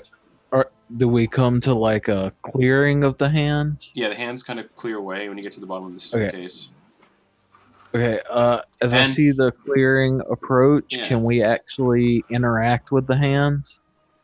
You can most certainly try to. Okay. As I'm coming out, like one of the last hands, Yeah. I'm gonna try to do the like walking through the woods, pull the branch thing, Okay. and let it slap Ophelia. Yeah. It cocks back and just. Does Bernard have a way to maybe see that coming? Is Ophelia? Yeah. Yeah. Okay. Well, I'll let Ophelia go first. Yeah, you see the hand coming at you. Just. Can I just pause and let it go and then go? Yeah. She's just gonna walk through it after it's already snapped back and Alright. just side-eye Nesla something fierce right now. All right. You guys get to the bottom of the staircase, and you can hear, don't go. And you look back, and all the hands are like reaching out towards you guys, like they're lonely, like they seek some sort of embrace. They're just all reaching out towards you guys, but they're not. They can't reach, but they're just reaching out, like a child looking for a hug from its parents. That's what these hands are doing. And yeah, you guys get to the bottom of the staircase. No more hands. But the lantern of revealing does reveal that the steps have faces in them. How do these faces look? Generic? Pimples? Generic. Freckles? Generic. Eyebrows? All Shaved? sorts of facial features. And they're on the steps? We Yeah. have to step on them? Yes. I think I know where this is going. Do they have teeth? No. Okay. So does it look like the stairs are made out of No. face skin, or No. just that there are faces in this? It's almost like these faces are translucent in the stairs. They kind of like pop out of the steps for a second, then go back into the steps. Like, Okay, so they're not not part of the steps. They're just kind of right. They're not stone. They're No. not like or whatever this is. Okay. One of them just kind of one of them appears, and it's like you can tell he's probably be like a very large man in life, and just says, "Watch your step." Yeah, that right there. That's a fire hazard. And he's gonna produce flame and fire it at that thing. Nothing happens. Just watch your step. And he's like, I'll use my quarterstaff as a walking stick. don't stick that there. Can I tell where that came from? One of the faces that appeared for a second, and then goes away.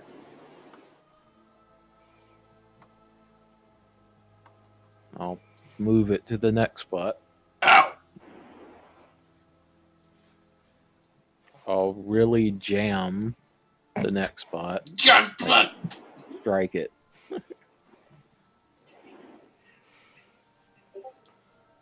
Okay. and you get to and you can get to the top of the stairs without any issue. You poke each face with your quarterstaff on your way up, and just nothing happens. Una would have already went ahead when she noticed that nothing was happening with these things. So Una is still in the lead.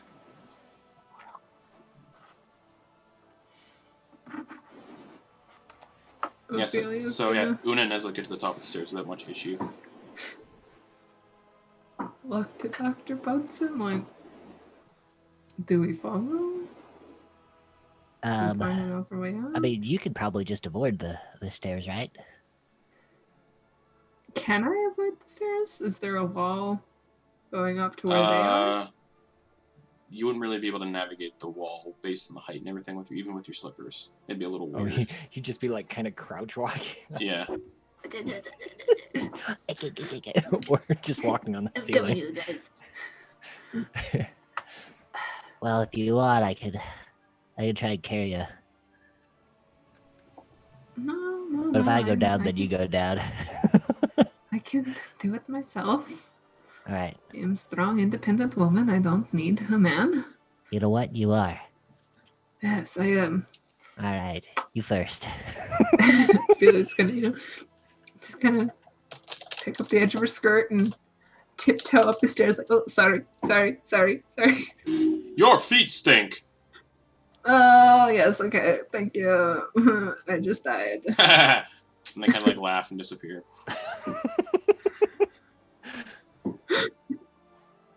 Step, sorry. And you get to the top. Yeah, Bunston does the same. Just going. Not as daintily as her. He's just kind of just plodding. He's a heavy boy. That makes sense. Then you get to the top. All right. We made it. And there is a single door with a doorknob at the end. God, this is the end. And Una's like, investigation check for traps. I don't see any traps. Opens the door. And you guys see a room that looks like a library. Oh, Hell yeah. Nesla is immediately going into search mode. Okay. There are hundreds of bookshelves, and in the middle of the room is a pedestal, a black stone pedestal, with a large tome set on the middle of it. Blessings of Ayud. Does And this is the... gonna. Oh, go ahead. Oh no, go ahead. You first. I was just going to ask if I noticed the name on the book.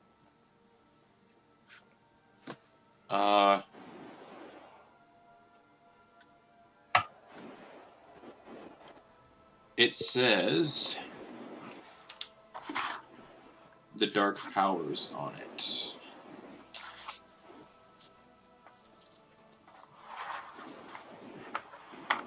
Dr. Bunsen? Yeah, what's up? No, I'm saying you were about to do something.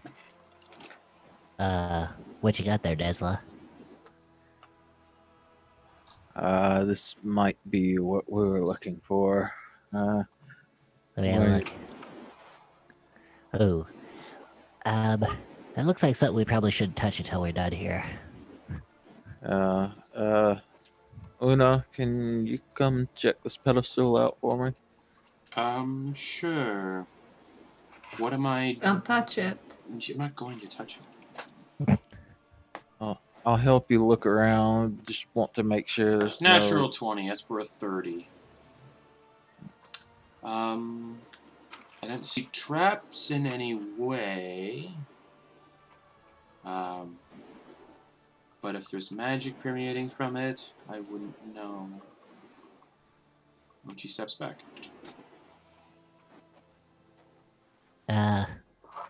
Okay, let me get a whack at it. Can Bernard see any like telltale signs of magic? Investigation check. Okay. I just so you know, I also have Arcana, so Yep. if that applies, okay. Either or, whatever you want to do, I mean. That's a big nope. Right? You don't detect anything either. That's a natural 1. Nope. Step Okay. aside, children. Let the spellcaster in. Oh yeah. I'm going to rule it this way, because 2 people have failed on the check already. Mhm. You all would assume that this thing has nothing with it. Okay. Okay. Alright, before we go, I want to... Someone mentioned a, shadow dragon back at the tavern. I hope that when I asked about it, he said if I wanted any information, it'd probably be in here. And this seems like the spot.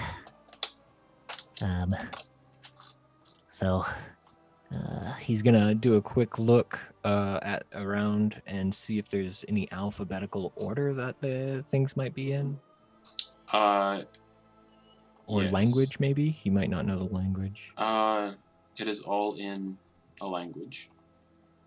Okay. Bunsen knows common, giant, primordial, and undercommon. It's all in common. Okay. Okay. I am also going, before I touch this book, I'm also going to look around for any books on death or undeath or anything like that. Okay. Sure. Both give me investigation checks to look around kind of thing.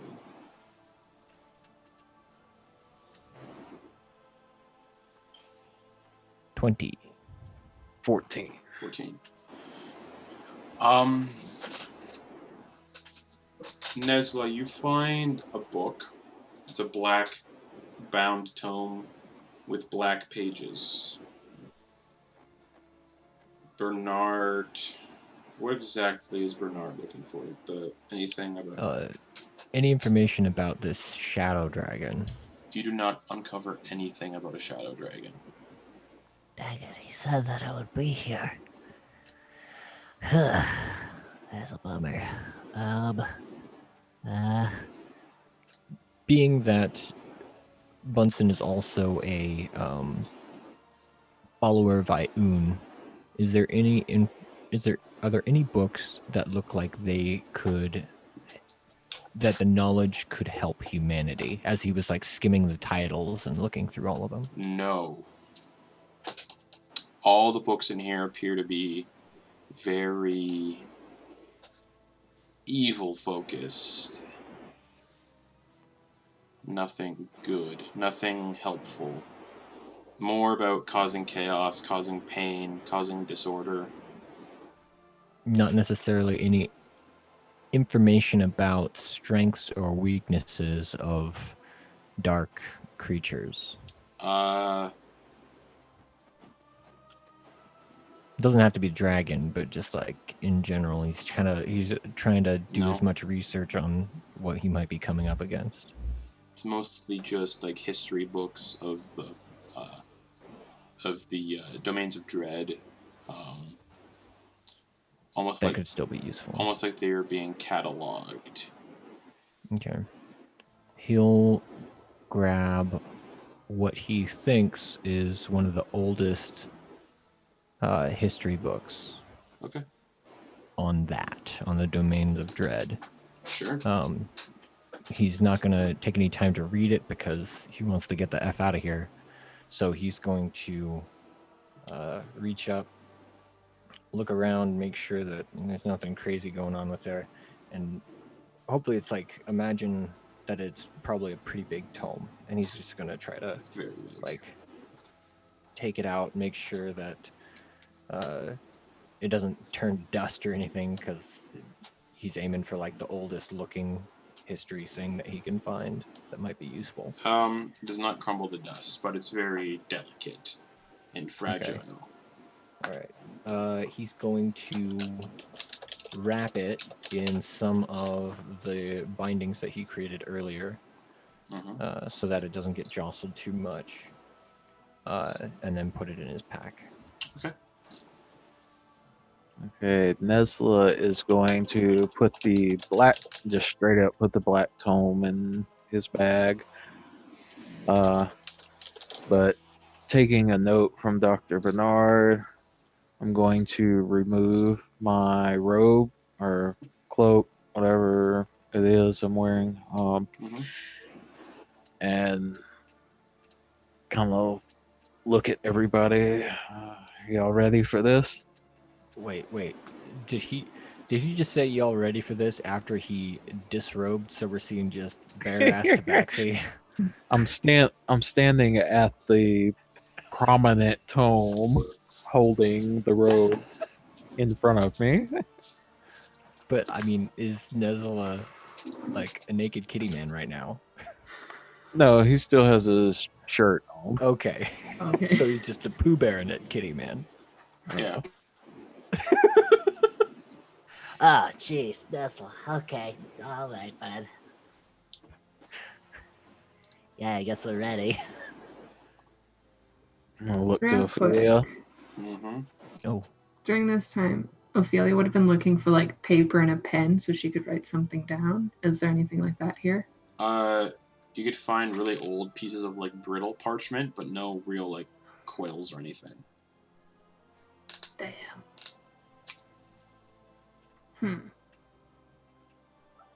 gonna look to Una. Mm-hmm. All right. Do whatever you're gonna do, Nesla. And I think this throw is what Strahd wanted, was this book.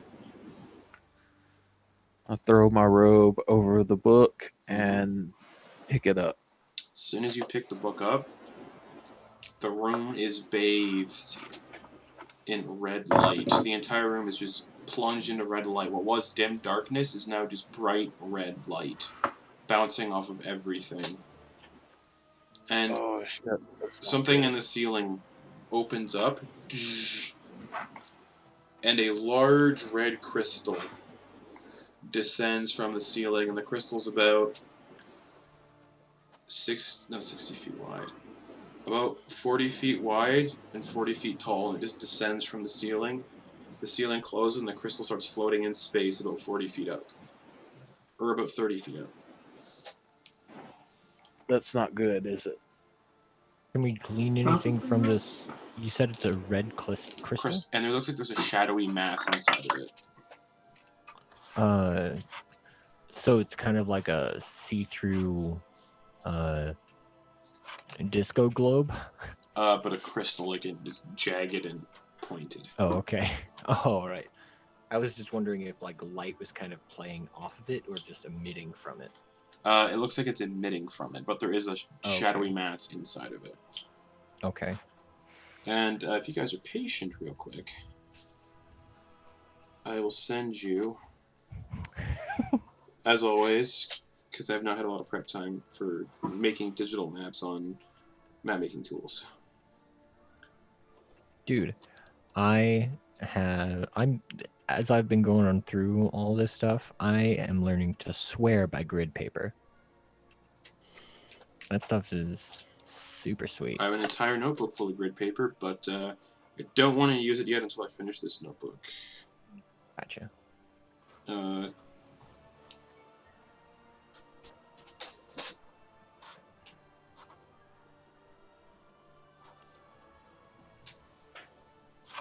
Oh, sorry guys. I'm going to put the dimensions on that.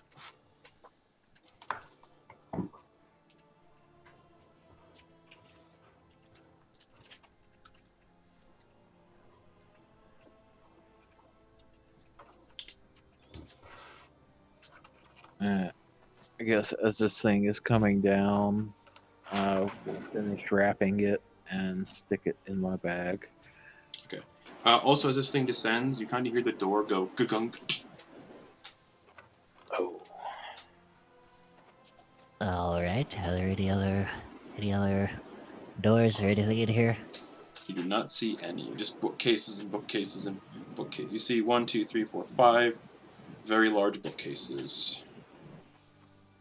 Looking around, can you see if there's any... Wait, how big is the room again? I'm sending you the dimensions right now. Okay. 40 feet wide, 80 feet in length, 100 feet high. Okay. That big mass in the center of the room is the crystal. All right. And those rectangles are the bookcases. That kind of square with the doohickey in the middle is the pedestal. So, yeah. I'm not inclined to think we should do anything violent. And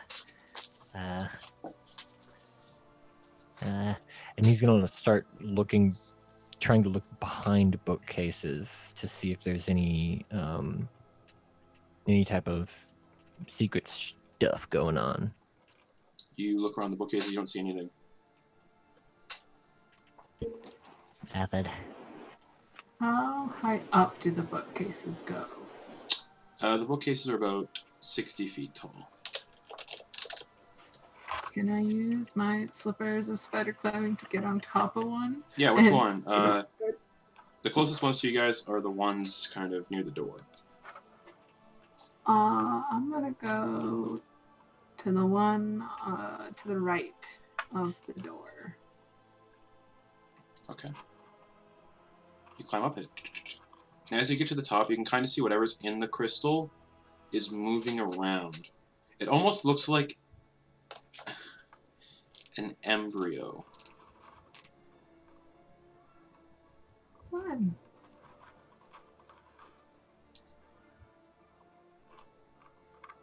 And then there's a little crack in the crystal. Oh, I run and check the door immediately. Do we see the Ooh. crack in the crystal? You all do. It's a big one. And Nesla, you run to the door, and you open it, and there's just a wall behind the door. Touch the wall. Solid. Oh, shit. If Bernard goes to the other end, is that another bookcase on the other end that Yes. Bernard would have already come to already? Yes. Okay, then he doesn't go over there. Because he would have already checked that out. And there doesn't look like there's any exits at all. No. What about the area that this crystal came out of? That ceiling area closed. Um, And then another crack. And you can see the thing kind of writhing it around inside the crystal. And I you don't know. don't hear anything. Should we prep for something? I don't know if we should be violent or if we should just wait and It's be like, hey, fucking we come in huge. peace. I know, but like, if we attack it now, then we're locked in. But if we try to be like, hey, maybe, I don't know.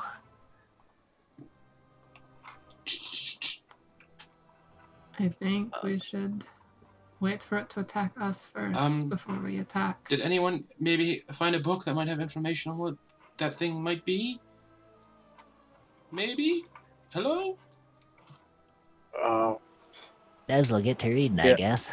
Yeah, I'm going to run over to the left bookcase next to the door with my back up against it and take the book out and start flipping through the pages. Investigation. Bernard's reading over his shoulder. Investigation check for both of you as another crack appears. Okay. Gotta use the index. The index is right there. 16. 16. Nesla, you find the correct page about the dark arcanum in the Chapel of the Night. I got 19. I just start reading. Bernard doesn't find anything. Wrong book. No, I meant like I understand. Bernard was helping him out. Oh. Like, he's looking over his shoulder. Oh, okay. Yeah, so you both would find Yeah. the dark arcanum of the Chapel of Night is protected by a ghastly, unfinished creation of an evil god cast adrift and abandoned long ago.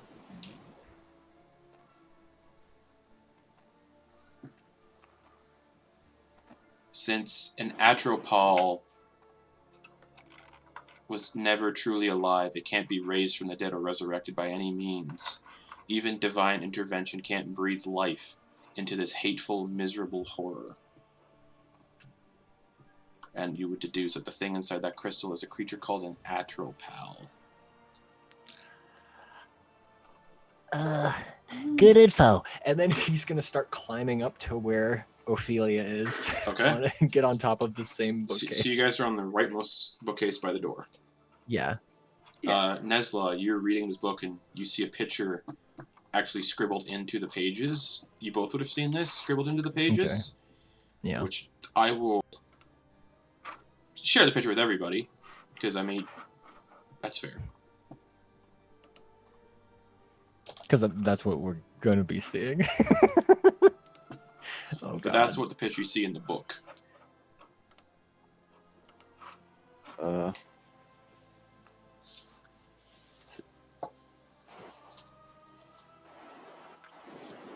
I got a gibbering mouther again. Oh, did Going I? at the floor. Well, that's what's in it. It's been reborn. Oh no! There, sorry. There we go. A shadow mouther. Oh god. Oh, Oh. I don't like that. Oh god. Oh. That makes sense. I'm And scared. Yeah, the book says that. And it says this creature's umbilical cord is connected to the negative energy plane, and it can summon vestiges of creatures that had died in the negative plane, which manifest as wraiths. And that is all the information you would have gathered from it. Okay. As I'm putting it back in my bag, just a guess here, but I'm going to holler out, sever the umbilical cord. Okay. And another crack. Spider webs across this entire crystal. And then... And you all see the picture, but you see this malformed and unfinished creature. It's wet, wrinkled, and bloated body is surmounted by a hairless, overlarge head set with glassy, vacant eyes. It constantly drools stinking ichor as it mouths obscenities you cannot understand. Actually, does anyone understand Celestial? No. No. Nobody does. So it just sounds like it's speaking gibberish. Its arms are too slender, with tiny hands ending in crudely shaped nails. You get the sense it can't walk at all, but it always floats, with its atrophied dead legs hanging uselessly below it. This massive 40-foot, not 40 feet, just massive, undead looking, massive, unfinished creation slash fetus. Alright, I'm gonna do something stupid. And Bunsen's Doctor, gonna run no. up and I thought you were on jump. top of the bookcase. Yeah, he's using the bookcase. Whew. He's gonna jump and try to grapple it. Okay, Oh wait, what's its size category? Sorry, I should have asked. Huge. I can grapple it. I'm gonna bonus action, get big, and then grapple it. Okay, so you jump onto it, and you grapple it. A contested whatever, right? Strength, yeah. Yep. Ooh, it's cocked. Ooh. 20 dirty. 18 plus 23. You grapple onto its fleshy, wet body, your face kind of pressing into one of its weird, like, bulbous veins. And with that, Yeah. everyone's rolling initiative. Okay. Can I finish out that turn Yes. and try to do a pin? Yep. Okay. Which is another strength. No, it is check. immune to the prone condition. It's not prone. It's restrained. You Is the condition that it would give. You can try. Yeah. Okay. All right. That's another strength check. So you need to roll again, I think. Okay.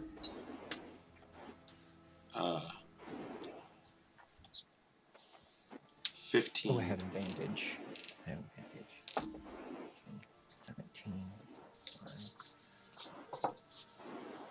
22. You do whatever you were planning on doing. All right. It is now restrained. So I have the stuff here. I have it written down.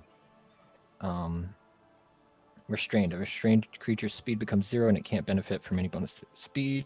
Attack rolls against the creature have advantage, and the creature's attack rolls have disadvantage. Cool. Everybody roll The initiative. creature also has disadvantage on dexterity saving throws. Everybody roll initiative. Okay, initiative. Una got a 20. I got a natural 20. Cool. What does it bring you to? 20. 20. Ooh, this thing got a 0. Oh, I go before it. Gee bless. So what's your dex modifier, Bernard? 0. So we'll go before you. Okay, Nesla, what'd you get? I'm busy putting the book away. I got a 7. Okay, and what Ophelia get? 3. Okay. Okay. Wow. Bernard.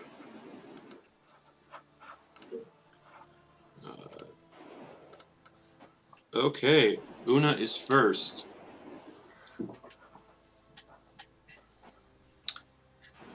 And she is near the altar. She's within 30 feet of it. So she takes 3d6 necrotic damage. As this weird, like, negative energy aura starts to permeate from it. She takes 10 points of necrotic damage.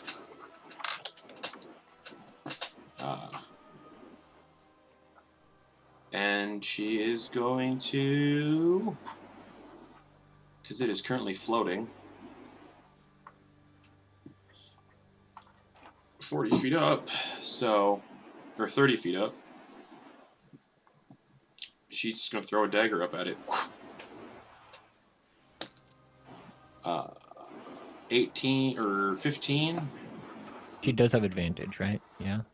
Yeah. Because I have it restrained. Okay, cool. Yeah, so 15, which hits. So 6 piercing damage, plus sneak attack. Yeah. As the dagger slams into it, which is 5d6.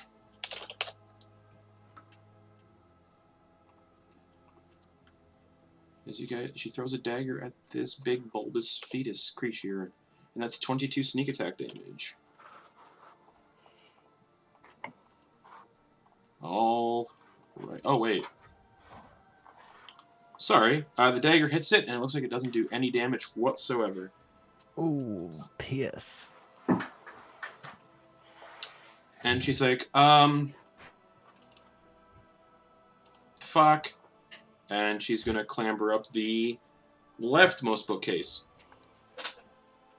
And that'll bring it to Bernard. You're grappled on this thing. You take 3d6 necrotic damage. Okay. 9 necrotic damage. Okay. All right. Actually, yeah. Sorry, 9 necrotic damage. Okay. Bernard is gonna shout, or since he's big now, he's gonna shout, Issa, and you're gonna see his muscle. He doesn't necessarily get bigger, but his muscles get a little bit more fatty. You see the veins just kind of start popping. He's really screwing down, and he is gonna go to try and cut that umbilical cord. Okay. So as he's got this thing, he gets the sword and just starts attacking. So first attack, yeah. it again, like I was saying before, since he has it grappled, it has advantage, but he has disadvantage because he is restrained with it. You're That's what the grappling you're pin purposely does. attacking the umbilical cord, not the creature. Right? Correct. Okay. Yes. All right. First attack is 27. Hits, but you cannot sever the umbilical cord. With this weapon, at least. Shit. Shit. That should have worked. And I guess he doesn't even know. He'll spin the longsword around and then just stab it into its head. Try to hit what he can. Make an attack roll. And that is a 20. Hits. Okay. This thing is large and fleshy. It's easy to hit. Is this a magic weapon? It is a magic weapon. Cool, thank you. Longsword of warning. Yes. And I do 10 slashing damage. And you stab it into its head and leave like a nice little longsword-sized hole in its head.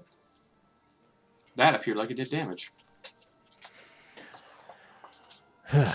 And he's, to finish out his turn, he's going to say, it looks like might not be able to do damage to the umbilical cord with magic weapons. Not sure.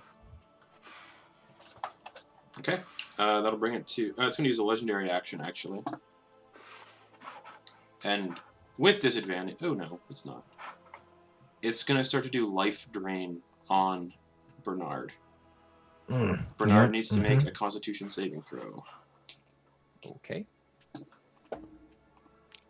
That is 23. 23 succeeds, but you take half damage. Okay. So you take 40 halved. You take 20 necrotic damage, and your hit point... Oh, sorry, no. And it looks like the wound, when it does that, closes and it heals itself by that much. Oh, I didn't even do that much damage. Yes. Ugh. But you take 20 necrotic damage. Neat. Oh, wait. Sorry, legendary action. Doesn't do that. I can't do that as a legendary action. My bad. I got overzealous. So erase that. It's just going to do a touch attack instead with disadvantage against you. Okay. How does it touch me? With its weird long arms. Just kind of like squeezes you into a hug. Oh, no. With disadvantage. Yeah. I rolled 2 13s. My math is so bad. Sorry, 22 to hit. That hits. Okay. Oh, actually, I'm gonna use my reaction and my defensive runes adds +6 to my AC for that. So your AC is now what? So 25. Okay, so it doesn't hit. Now it's Nesla's turn, because that was a legendary action. Okay, I am going to... Nesla, first off, you take 3d6 necrotic damage because you're in the radius. You take 9 necrotic damage. Let's see. 9 damage. Okay. I am going to run diagonally up that bookcase. Mm-hmm. And just as I get to the end of my, 45 feet, I'm going to jump out and then shadow step on top of this thing.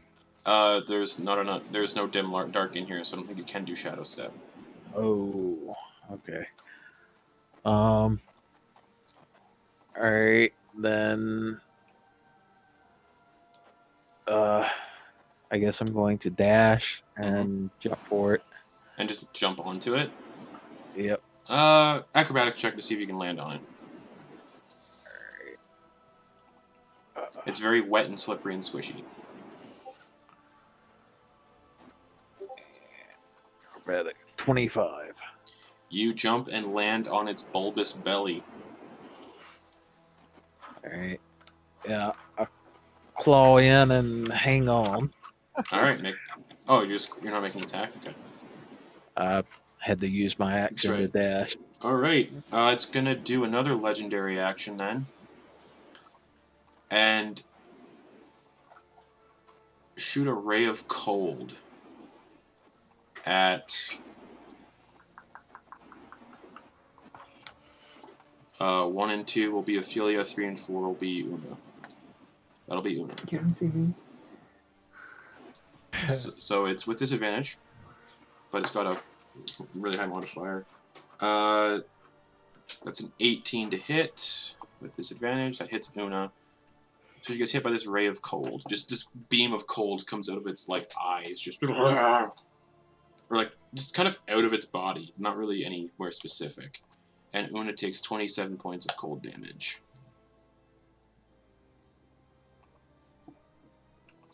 Yeesh. Just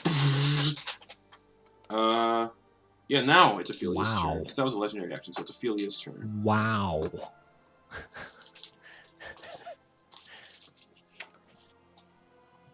Okay. How far am I from this thing? Oh, that's right. 30 feet. You take 14 points of necrotic damage.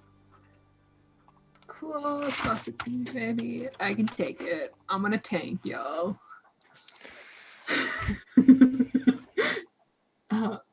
So first of all, Ophelia's gonna look down at her cloak and see the nice little rune that the good doctor inscribed on it. Mm-hmm. And she's gonna activate that. Hell yeah. How does she say it? Fuck, I don't know. She just says, she just hits it until it works. Okay. So, You might remember that Bunsen said you activate it by saying its name. Yeah. Still hit it, but just like, wow. You did it. I did it. Gee bless. Oh, hell yeah. And then, so the state ends in your, okay. I'm going to fireball it. Careful spell to protect Nesla and the doctor. Yeah. Make an attack roll with... Actually, I need to make a dex save. Oh, that's right. It's Or fireball. Yeah, that's right. It's fireball. You notice it has advantage on those. I guess But it doesn't because I am restraining it. magic resistance. It has advantage on saving throws against spells and other magical effects. So that's a 13. Well, so 17 to pass. So not it. It's gonna take 8d6. Yeah. Let me just roll that in the chat because I don't have 8d6 with me currently. I just really need 8d6. Justin, this thing looks gross. I know. So it's gonna take 32. 32. Nice. Fire damage. It cries like a baby as like its skin, all over its body starts to blister and crack and bubble. And it just goes... and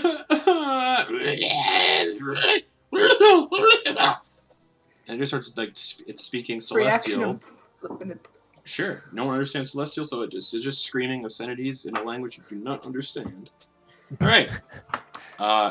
Anything else, Ophelia? Free action, flipping the bird. Cool. It's the Atropol's turn. And it's going to blast a ray of cold at Ophelia. Bring a bitch. With disadvantage. With disadvantage, that is a 7 plus 12. 19. Yeah, that hits. Ophelia, you take 27 points of cold damage. I am resistant to cold damage. So you take 12. 12. Hell yeah. I'm a tank, y'all.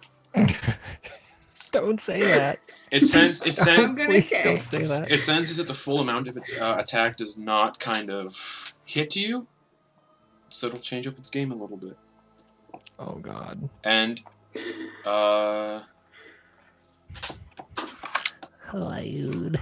that's the end of its turn, bringing it to Una, who is still within range, so she takes 3d6 necrotic damage. Oh, that's 16 in necrotic damage. Oof, ouch. So she's just going to say, fuck it.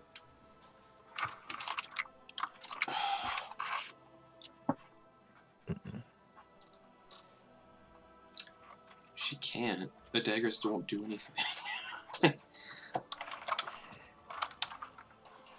But she could still use her cunning thing to Right. do something to it, right? I understand. Just oh, okay. look at Sorry, I don't. I just know that. Yeah, everybody's playing with new characters.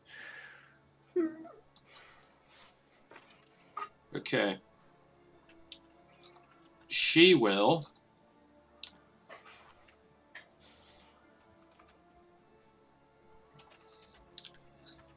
movement action dash for bonus action, cunning action, jump onto another bookshelf, clear a bookshelf, land on another one.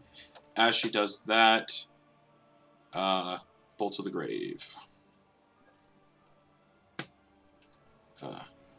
That'll hit. It takes 5d6 necrotic damage. So it takes 13, but it appears like it's resistant to necrotic damage. Ooh. So it takes Okay. 6. Of course it is. And it'll use a legendary action, because those are all fully recharged at the end of its turn. Start of its turn, rather. Why? Our rogue can't do anything. The one that does all the damage can't do anything, guys. This is bad. And it's going to start to wail and scream like a baby, a withering wail. Just... Everybody make Constitution saving throws. I'm good at these, but not right now. Una got a 17. You can give yourself advantage. Una got a 17. That fails. You're right. Oh wait, a 17 17 fails? Correct. Yeah, Then no matter what, There's no way I can pass it. Yeah. Bunston got a...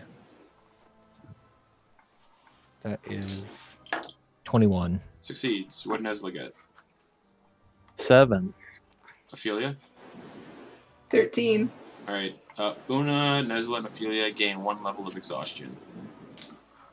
Oh, Ah, we play in this game we need again. to- guys, this is bad. We haven't done anything to it. We Speak need for to yourself. leave. There's I've no done way to it. get out of here. This is like a run scenario, but we can't do anything. We are Alright. fucked. It's the start of Bernard's turn. He takes 9 points of necrotic damage. Okay. You're just downright gross. And he's gonna do 2 attacks. Okay. Little baby brain. Mm-hmm. And 16. Hits. Okay. That was cocked. Alright. That is...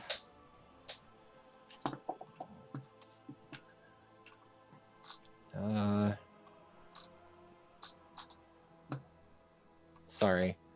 12 plus 7. That's 19. Yeah. 19 slashing damage. Mhm. Magical slashing damage. Second attack Okay. is bad. That's 12. Hits. Oh. It's got real low AC. It's very squishy. Alright. It's got 7 AC. I'll let everybody know to be nice. So Okay. that's 7 armor class. So that's 18 slashing damage. Okay. And as a bonus action, or what for one of those, he's actually going to, when he hits, he's going to shout, Ild. And it needs to make a strength saving throw. Okay. 14. It fails and has now fiery shackles around it. Target must, it will be restrained for 1 minute, taking 2d6 fire damage at the start of each of its turns. It can repeat the saving throw at the end of each of its turns. So whenever its turn pops up, 2d6 fire damage. Okay. And then as his bonus action, Sorry. Wasn't that your bonus action to do the fiery shackles? No, fire Oh. shackles is just something you can do when you hit. But the bonus action, he's gonna cover his bases and shout "Haug!" and make himself resistant to the BPS. Okay. So, Is that the end of your turn? and that will end his turn. All right, Nesla, you take 3d6 necrotic damage. So you take 8 necrotic damage.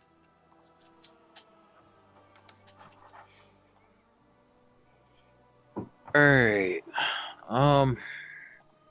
I am going to start clawing into it. Are your claws magical attacks now? Your unarmed strike as a monk, level 10, Yeah. I believe. Yeah, cool. Go for it. Make attacks. Alright. First one. Crap. But it's low. Oh, so yeah. Are you exhausted right now though? You have, yes. So but you're, he has advantage. yeah. Oh, it's ability checks right now that are disadvantaged. Correct. Yes. All right, attack. Chop chop. Because you have advantage. Because it's restrained. Chop chop. Claw, Alright, claw, so claw, claw, claw. first Claw, one claw, claw. is 12. 12 hits. I didn't mean to be rude by chop and chop. I meant claw, claw, claw. Not chop, chop, Yeah. chop. I Alright. picked up on that later. I was like, oh, cool. Okay. That hits. Alright, 8 damage, Okay. and I am also going to drop a key point for a stunning strike, DC Con. Okay.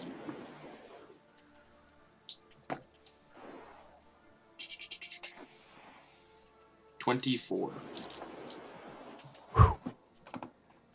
Okay. Second strike Yeah. is 19. Hits. Okay, that is 7 damage, Okay. and I will drop another key point. Stunning strike. Yes, sir. 23. Jeez. Okay. Last key point this turn for flurry of blows, and I'm just going to Yeah. do 2 more strikes. Go for it. Uh, Just clawing into its ugly, bulbous, veiny, disgusting pot belly. 28 Hits. and 8 damage, Okay. and 25 Hits. and 10 damage. Fuck yeah. So you guys look kind of, Bernard, you kind of look over, and you just see Nesla clawing into its stomach, like almost like he's like looking to dig a tunnel into its belly. Oh, God. Like it's a cat scooping its litter box. Oh, nasty. Anything else, Nesla? No, that's it. Okay. Oh, wait. Yeah, a little bit of movement. I'm going to, after I make my strikes, I'm going to try to get to a more secure position, like up on its shoulder Sure. or head. You get up onto its head. All right, Ophelia, you take. Hello. Ophelia, you take 10 points of necrotic damage. I'm still tanking, baby. Just take a few steps back. That'd be the fucking coward move, and Ophelia ain't a fucking coward. Oh, God. She's also not looking great, you. No, I just looked at everyone's health.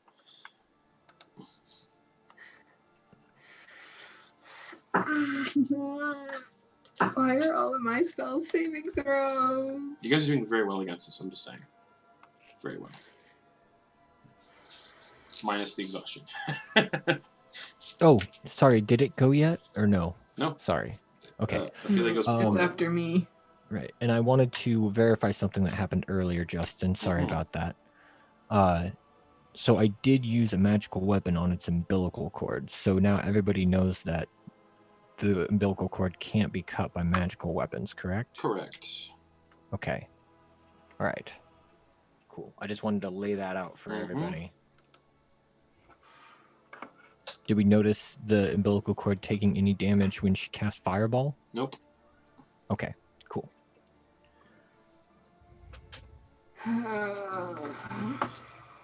I got Time to use that sweet, sweet racial feat and cast Ray of Sickness on it. Okay. Make an attack roll. An attack roll With that advantage, because it's sweet restrained. advantage and -3. Mm-hmm.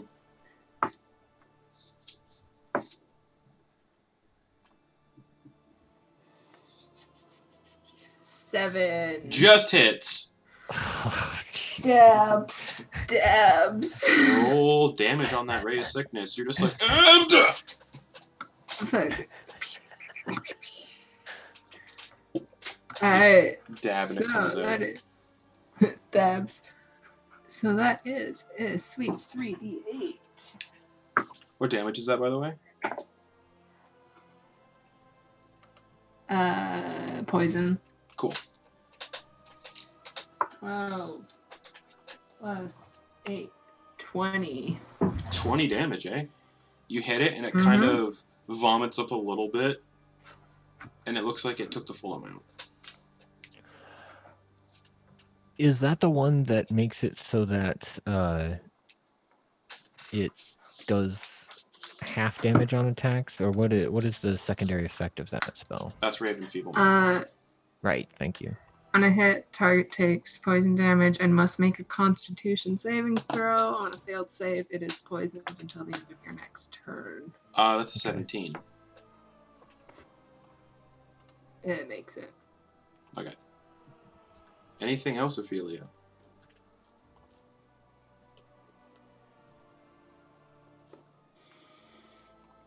Can I step back, still staying on the bookcase, but being out of the 30 feet?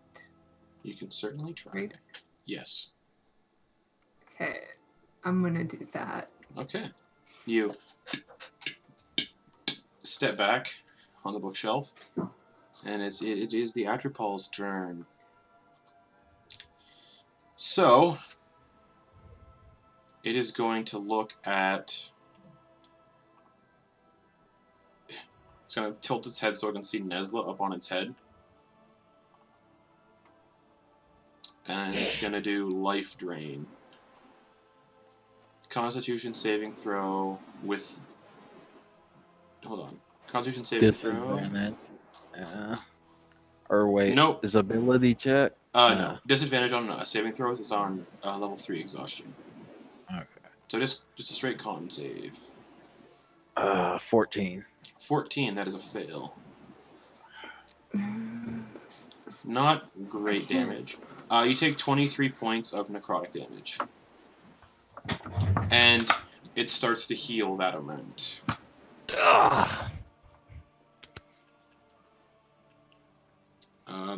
And that's its turn, unfortunately. Dr. Bonson's fire was that the start of its turn? Oh yeah, sorry. Do the fire. Okay. 2d6, 6, and 2, 8 fire damage. Okay. And then it heals when it does its... And I believe it... Let me double check. But on its turn... yeah. The target can repeat the saving throw at the end of each of its turns. Cool. So it's another strength saving throw. Yeah. Natural 20. Okay. Shackle's gone, but it's still restrained. Yep. And then it heals from the life drain. Alright, that'll bring it to Una. She is... Oh yeah, 3d6. 13 points of necrotic damage. She's at 11 of 77. Una, just give help actions, Una. Give help actions. Jeez. You can't do anything in this fight. Oh. She should have given me that sword. Now you have a magic weapon. She needed one. She's gonna... Fuck. Yeah, she's gonna movement action, disengage, or movement action, dash. She's not within melee range of it, and she's just gonna sprint off the bookshelf and get 60 feet away out of its radius. And then bolts with the grave. That hits. That's 5d6 necrotic butt, reduced to half. That's 16, reduced to half. It takes 8 necrotic damage. And yeah, she's out of that radius. And then it's going to do a legendary action again. Did we notice the fire damage impeding its regeneration at all? Nope. Okay, thanks. So it's recharged all of its legendary actions, so it's gonna go. And Cool. everyone, even Una, needs to make a Constitution saving throw. Mm. Come on. Ooh, Una got a 25, so Una succeeds. Gee whiz. 23. Succeed, Ophelia. Dirty 1. So you get another level of exhaustion. You're at 2 levels of exhaustion. Nesla, what'd you get, buddy? 14. You're at another level of exhaustion. So you both have disadvantage on ability checks, and both of your speed is halved. What? I've been through this before. Oh no. Um, No, not Ryan. Bernard, it's your turn. Okay. Bernard is not happy. Oh, yeah. Sorry, I forgot. You take 11 points of necrotic damage. Okay, 11. How's this thing looking? I know it healed like it's 20-some points at one point, so It's getting there. It's covered in holes still. Okay. But 3 people are in the red, it looks like. Yeah. Yeah, that's not great. Do I have any... What? Oh, never mind. I'm keeping track of something, and it's already broken out of those shackles. Never mind. Yeah. Okay. Okay. Yeah. So bonus action, second wind. Mm-hmm.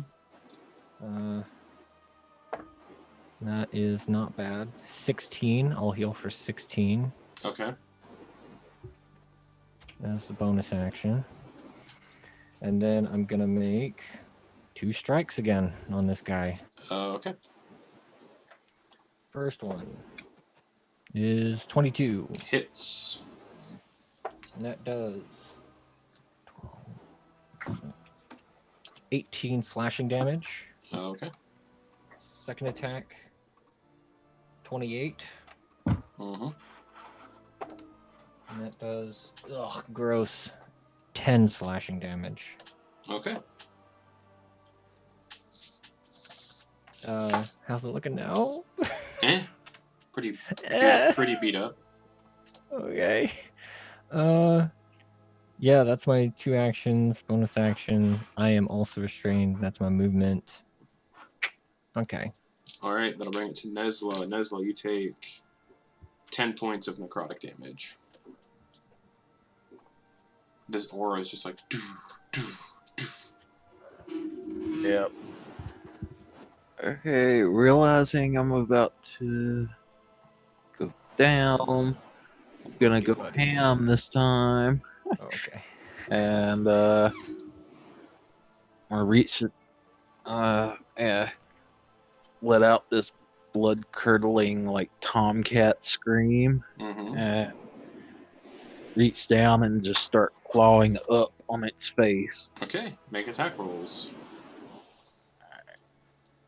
And thought about this after my turn, but these are at advantage, right? Yes, because it's restrained. Just in case I can nail a crit. 30-20. Hits, roll damage. Alright. That is 10 points of damage. Mm-hmm. And key point stunning strike. Okay.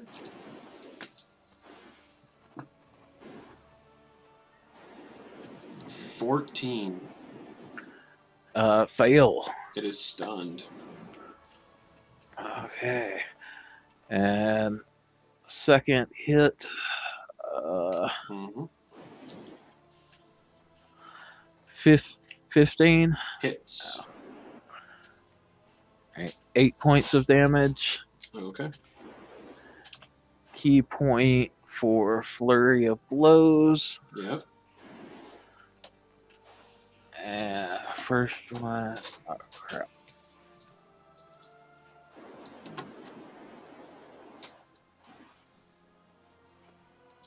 First one is 24, Hits. 6 points of damage. Okay. And second one, 15, Hits. with 8 points of damage. Okay, it is starting to fall apart in places.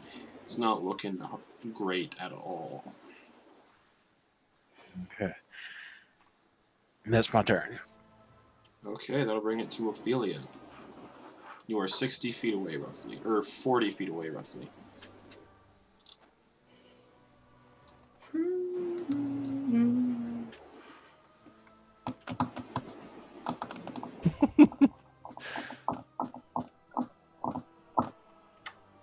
We're getting fucked, yo. Ah! Sorry, I keep forgetting to add its modifier to its con saves. Oh. So it would have 8 plus 11. Defeated on the stun. It would have been a 19 then for the stunning strike. Okay. In that case, I would have added, like I said, I was going ham. Yeah. I would have added to each of my next strikes. So, Yeah. first one, Yep.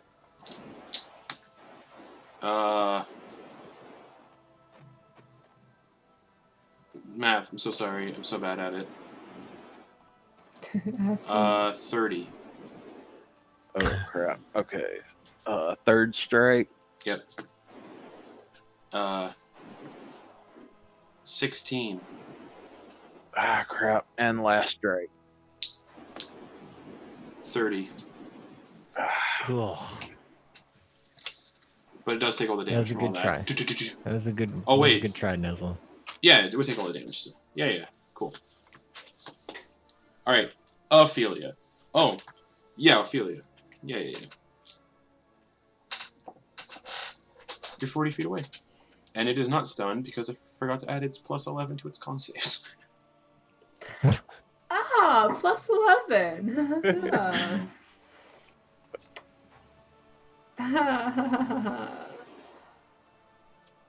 Oh my goodness. And everyone's looking real bad. Except for Dr. Yeah, I've been doing all right. Okay. Has it moved or has it stayed in the same place? It's restrained, so it hasn't moved at all. Not letting it move. Because that aura is beastly.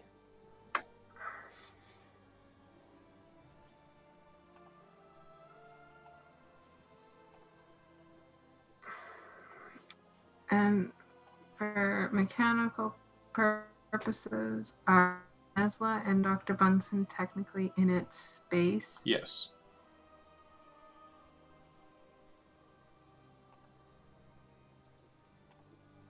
Because they're kind of like crawling all over its base. They're like on it. You cut out, so that is a yes. Yes, they're on it. Oh.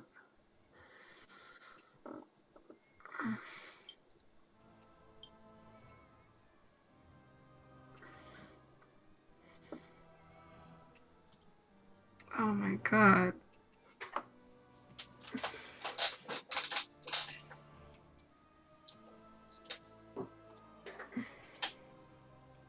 You know what? Fuck it. Desperation. I'm going to pull out that fancy fucking staff that we got so long ago. Okay. And I'm going to spend 4 charges to cast Wall of Ice on it. Oh, fuck. Okay. So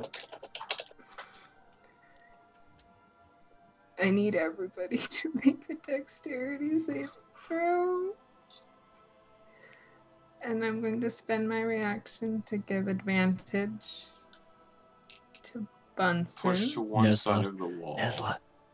Or Dex Nesla? saving throw. Nesla, you're proficient in Dex, right? So yeah, I'd probably be better with it. Yeah, I'm gonna give advantage Okay. to Bunsen. The creature within its area is pushed to one side of the wall. So that would break the restraint if it's doing anything. Wait, that wouldn't be good. I don't. What I'm trying to do is put a wall between us and it. But no, because the only thing that's saving us right now is me getting like in the chokehold. Ophelia, what are you doing? Yes. Sorry. Are you Is doing there it? a way to put it? Yes. Is there a way to put You it can that I could get? You can designate what creature gets pushed on one side of the wall if it fails to save.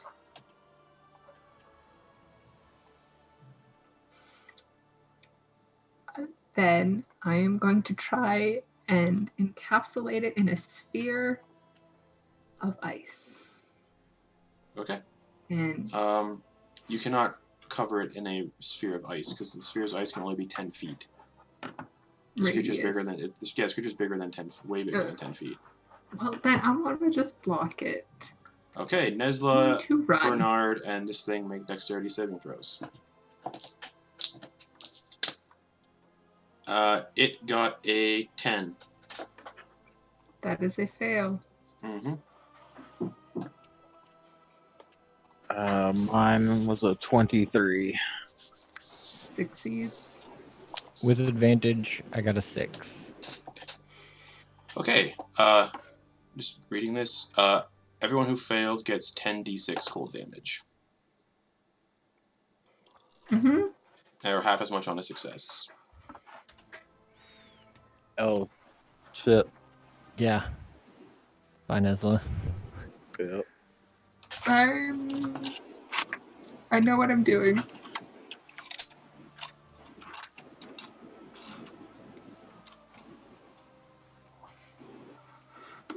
$34. Okay. So Bernard takes 34. Yeah, I'm unconscious. The Atropol and Nesla take 17. But the Atropol has... No, it got... Even though it succeeded, it takes 17 because it's resistant to cold damage. But as Nesla drops from it, because he's unconscious, he takes a failed death save as he falls 30 feet.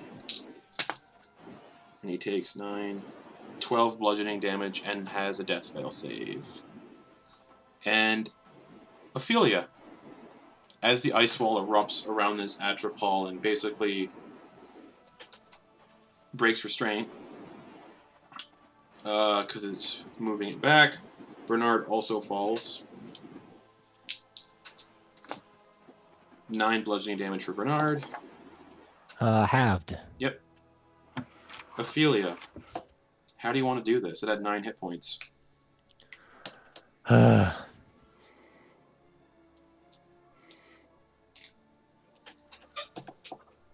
Just gonna ram that fucking wall into it. Okay. You ram the wall into it, and it pushes it up against the wall, like up against the ceiling, and the wall just pops it like a great big gray fleshy balloon. Its insides coating the entire chamber with just its ichor and innards. And Nesla is lying on the ground unconscious, dying. Alright. Ophelia will go over to him and just give him the slightest little love tap. It's a slap. Mm-hmm. And first level cure wounds on him. Okay. Alright. So second failed death save, and how many hit points to get back up? Yeah. You get 6. The bare minimum I can give you. Alright. As the Atropol dies, its insides start to coalesce in the middle of the room and start to spin around. And a portion of the floor rises up and forms a spiral staircase going upwards. And that is where we're going to end the session for the week.